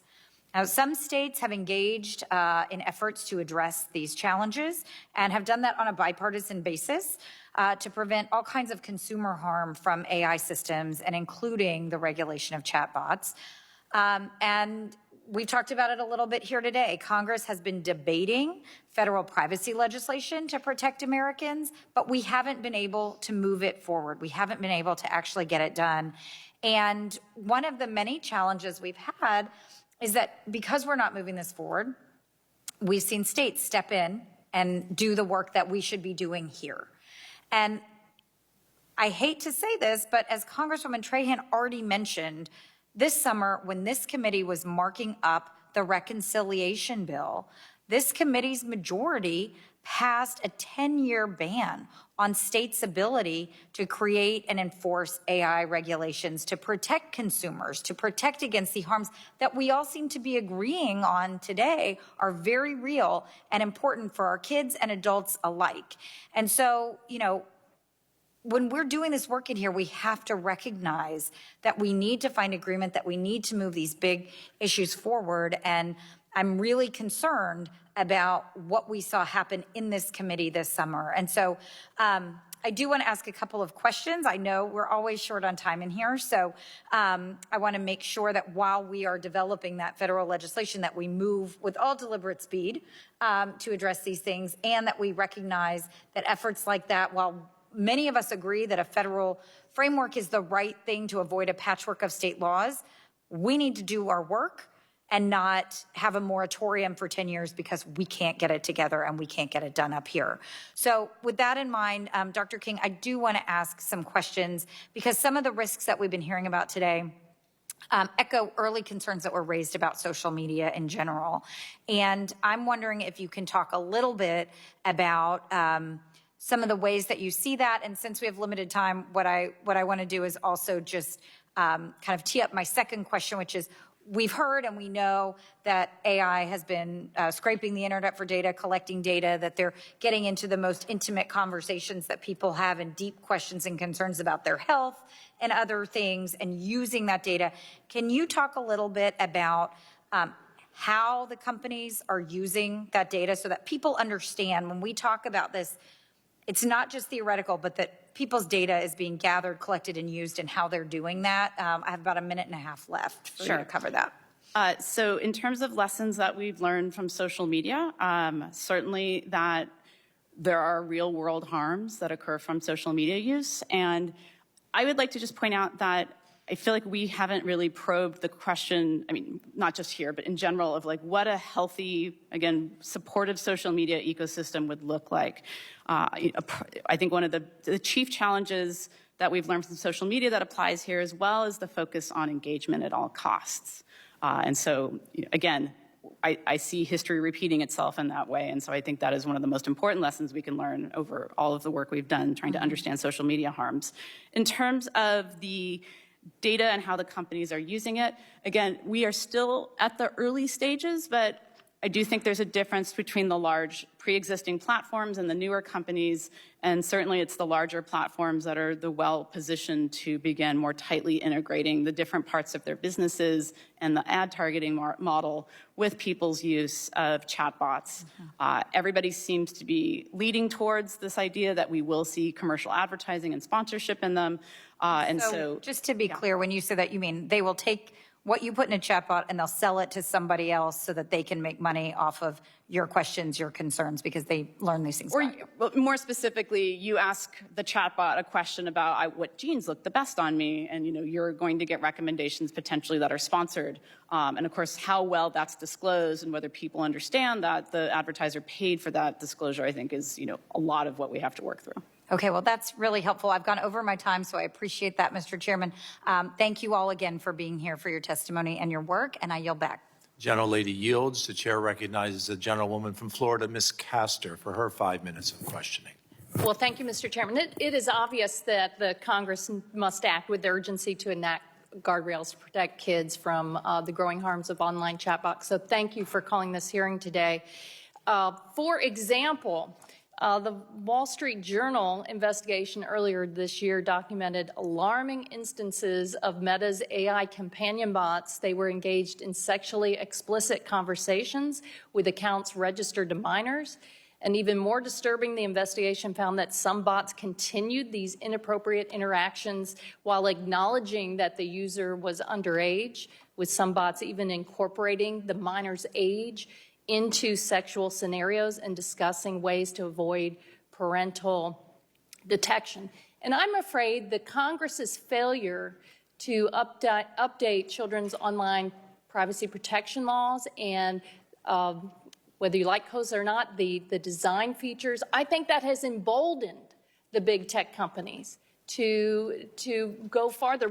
I'm going to offer this letter into the record. We haven't received a response from Mr. Zuckerberg and Meta yet to our letter.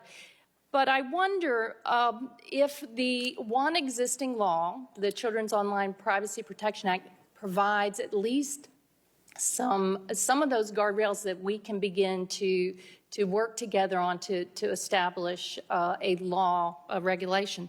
So, Dr. King, the COPPA says that you cannot gather, share, or monetize children's data, and they set the age of 13, without verifiable parental consent. Is that an important guardrail for us to focus on when we're talking about chatbots? It is, but I think that there is also concern about children over 13. Right, and in fact, this committee has worked on a bipartisan bill to update COPPA to take it to age 16. Do you all have an opinion on an appropriate age for us to focus on when we're talking about chatbots? When is the brain developed in a teenager enough? At least as a psychiatrist looking at brain development, we certainly know that 13 is too young. The brain is changing. You could argue that 16 may be too young. It's better than 13. It could be closer up to 17 or 18. I think the higher would be the better. I'll also say I realize it may be hard to get legislation out, but there may be things that Congress can support without making a definitive rule. there's not great sources of education in digital literacy for young people about what these chatbots are that's neutral, that's trusted, and educated. There could be resources to put that out there. And then how about under COPPA, parents can review the data that has been collected, they can have it deleted, and they can revoke consent for that data. Would you support that as kind of one of these guardrails? Dr. King? I would, although I will say as the parent of a 12-year-old that I have found it rather difficult to be able to review such data myself. Dr. Ray? I also have concerns about whether or not once the data is already maybe used as training, how can you actually delete it in these models? Because I don't know that that's as possible as we think it is. How about one of the guardrails in COPPA is that the companies are required to minimize, use the least amount of data, that they're not allowed to collect data that's not related to the discussion. Would that be an important guardrail? Dr. Wayne?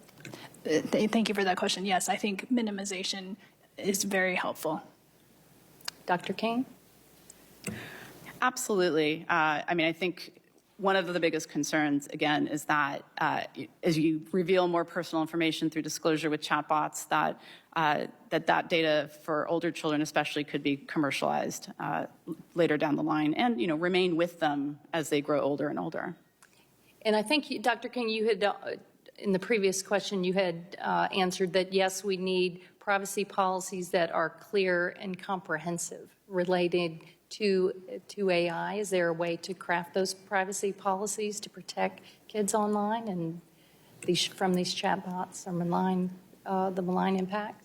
I mean, again, consumers don't read them, but interestingly, you could try to use AI, for example, to help educate people on privacy policies. I will say, just anecdotally, as part of the study I worked on, we didn't delve into this for publication, but I was trying to test whether you could actually ask the different chatbots about their platform's privacy policies. In most cases, they refused to answer. And then I think you've all said that we need to fund NIH research to track the harms to young people from chatbots. Do you all agree with that as something fundamental as part of Congress's role here? I'll say yes, and I'll just add, we've done for the last 5 years an experiment where we've built a website, mindapps.org, that indexes mental health apps, and we read the privacy policies for people. And you can go to it today. It's free, supported by the Argosy Foundation. But we read the privacy policy, we update it, and we show people what does the app claim to do with your data. It's much harder for AI. But that's been a wonderful thing because young people can go and say, where's my data going? And again, not all young people make the right decision, but there's no reason not to have a website that indexes what the company claims to do. I'm not saying they'll do it. I'm not saying they're going to follow it. But we don't need legislation to have a common resource where we put up and says, what does the company claim to do it? We know privacy policies are written at a college age level. Most Americans can't read them, but we can read them for it. And they don't update that often. So I think we can do it by hand today and help every American. Thank you very much. I'll yield back. Gentlelady yields. The chair recognizes Ms. Houcham from Indiana for her 5 minutes of questioning. Thank you, Chairman Joyce and Ranking Member Clark, for allowing me to wave on to this hearing, and thank you to our witnesses for being with us today and for your testimony. Understanding this quickly changing topic is crucial. Within a year, AI companions became a normal part of many students' lives, serving as tutors, coaches, and confidants, often without adults noticing. And while I welcome innovation, I reject innovation without standards. Kids deserve the same safety mindset online that we bring to car seats and playgrounds and stranger danger. Unfortunately, we have seen heartbreaking stories recently that are cause for concern and action by this committee. Our job is to set clear guardrails so the best ideas can scale safely. I was proud to introduce the AWARE Act, the first bill on chatbots in the House of Representatives, alongside Representative Auchincloss. It complements the FTC's ongoing 6B inquiry into companion chatbots and youth harms by turning findings into actionable guidance for families. It directs the FTC, in consultation with other relevant agencies, to produce clear, practical resources for parents, educators, and minors on how to identify unsafe bots, understand privacy and data collection, and use AI responsibly. But we still need stronger disclosure rules. If you are interacting with a chatbot, you should clearly know you're talking to a chatbot at all times, especially minors. There should be no fine print, no confusion, and no unsafe persuasion. These systems should never impersonate real people, and any product accessible to young users should meet basic safety standards. I'm preparing legislation to put these expectations into law as well. At the same time, Congress needs ongoing informed dialogue to keep up with these rapid changes. Today, together with Rep. Jake Auchincloss, we're launching the bipartisan Kids Online Safety Caucus, a forum in Congress to keep members current on the fast-moving issue, provide a venue for practical solutions, and focus conversations with researchers, parents, schools, and industry. The goal is to translate expert insight into practical safeguards and bipartisan policy. I encourage my colleagues on both sides of the aisle attending this hearing to join us. With that in mind, I want to turn to our witnesses. Dr. Way, what tools, in your opinion, would be the most effective at educating parents, guardians, and educators on responsible chatbot AI usage? Thank you for the question. I think that parents would like to see, once we have the information, the mental health risks and maybe ratings, and so that they can just turn to one resource and say, okay, what kind of chatbot is my child using and how is it rated based on this kind of independent platform? Thank you. And how might chatbots influence the development of social and emotional skills in young users? We don't know this quite yet, but it does seem concerning that young children that are using it may be withdrawing and not really spending as much time with people in person. So there are some potential harms from that. I think we've seen that even in my own children, who their social circle is often online and not in person, which is different than, of course, how we grew up. So I do think that's a concern, especially with this added level of it being a non-human communicating with our youth. Dr. Way, are there ways to develop AI chatbots that would make them safer for teens to use and other vulnerable groups? I do think so. There are guardrails that should be in place by default, so no discussion about suicide methods, parental control so that parents can have more tools to monitor what's going on, and age assurance processes to help with that as well. Would something like a directive to a suicide hotline, if the chat algorithm might recognize signs of danger, be something that could be helpful?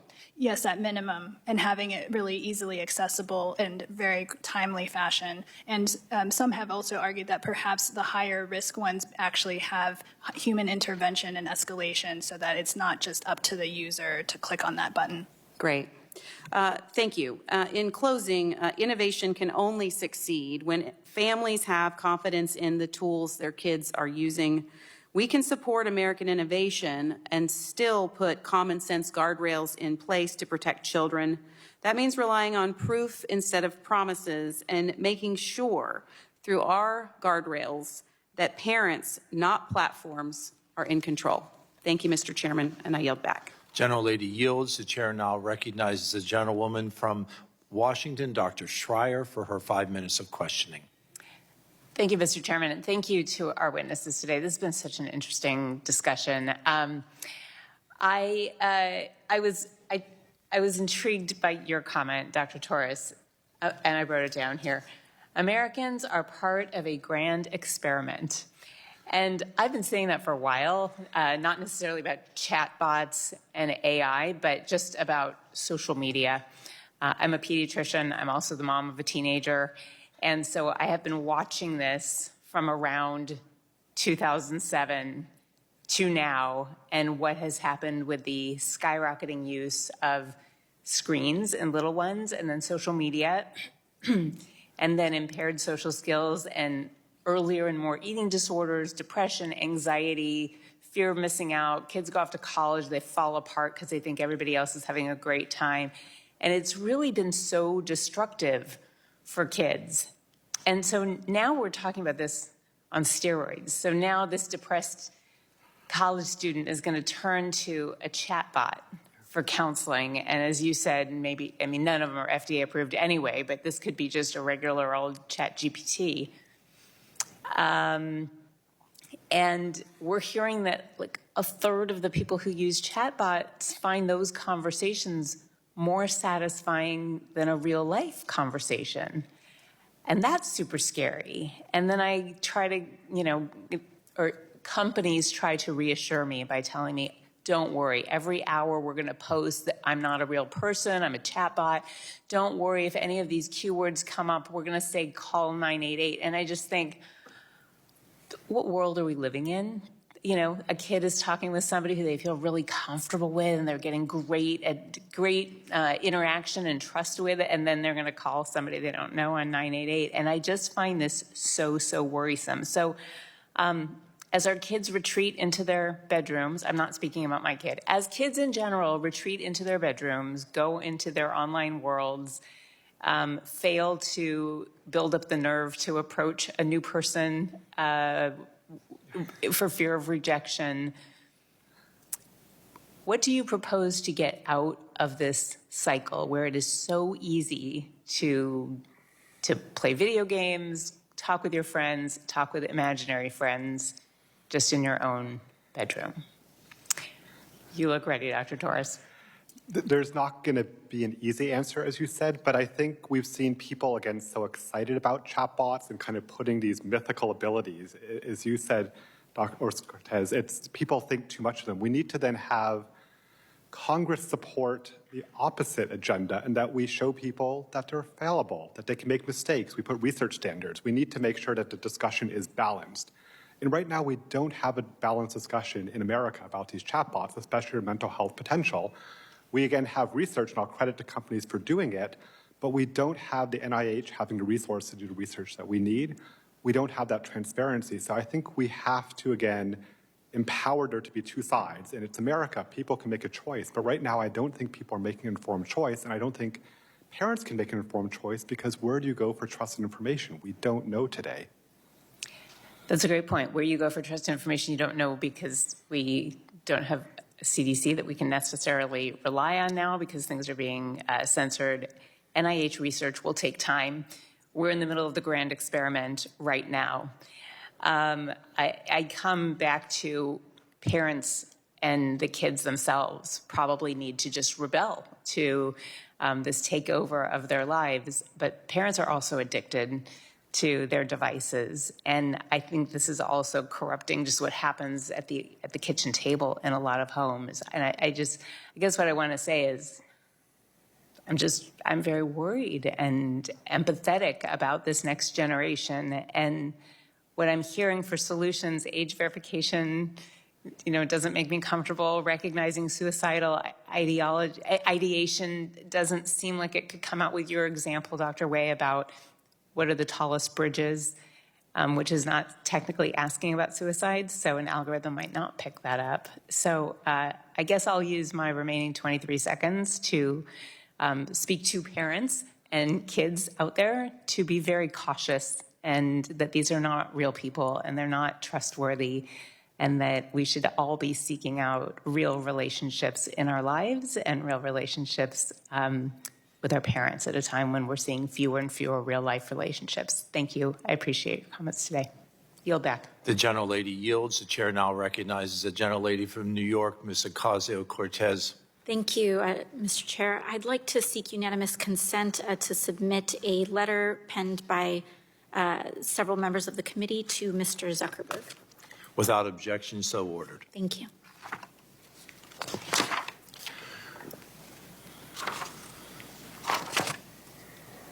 Seeing that there are no further members wishing to ask questions, I would like to thank our witnesses again for being here for a prolonged day because of the votes. I ask unanimous consent to insert in the record the documents included on the staff hearing documents list.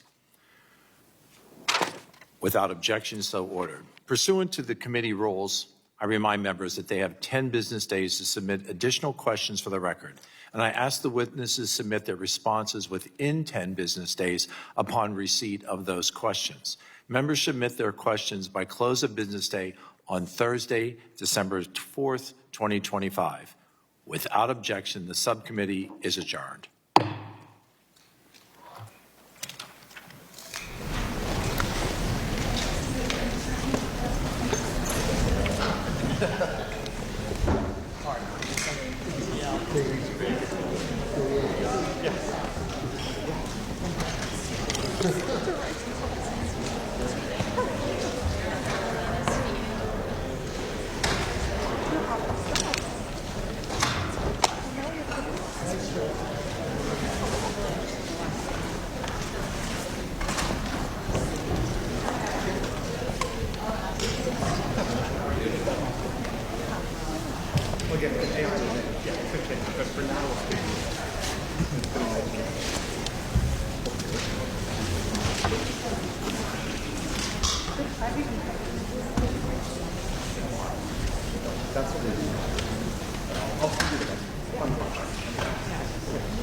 Thank you.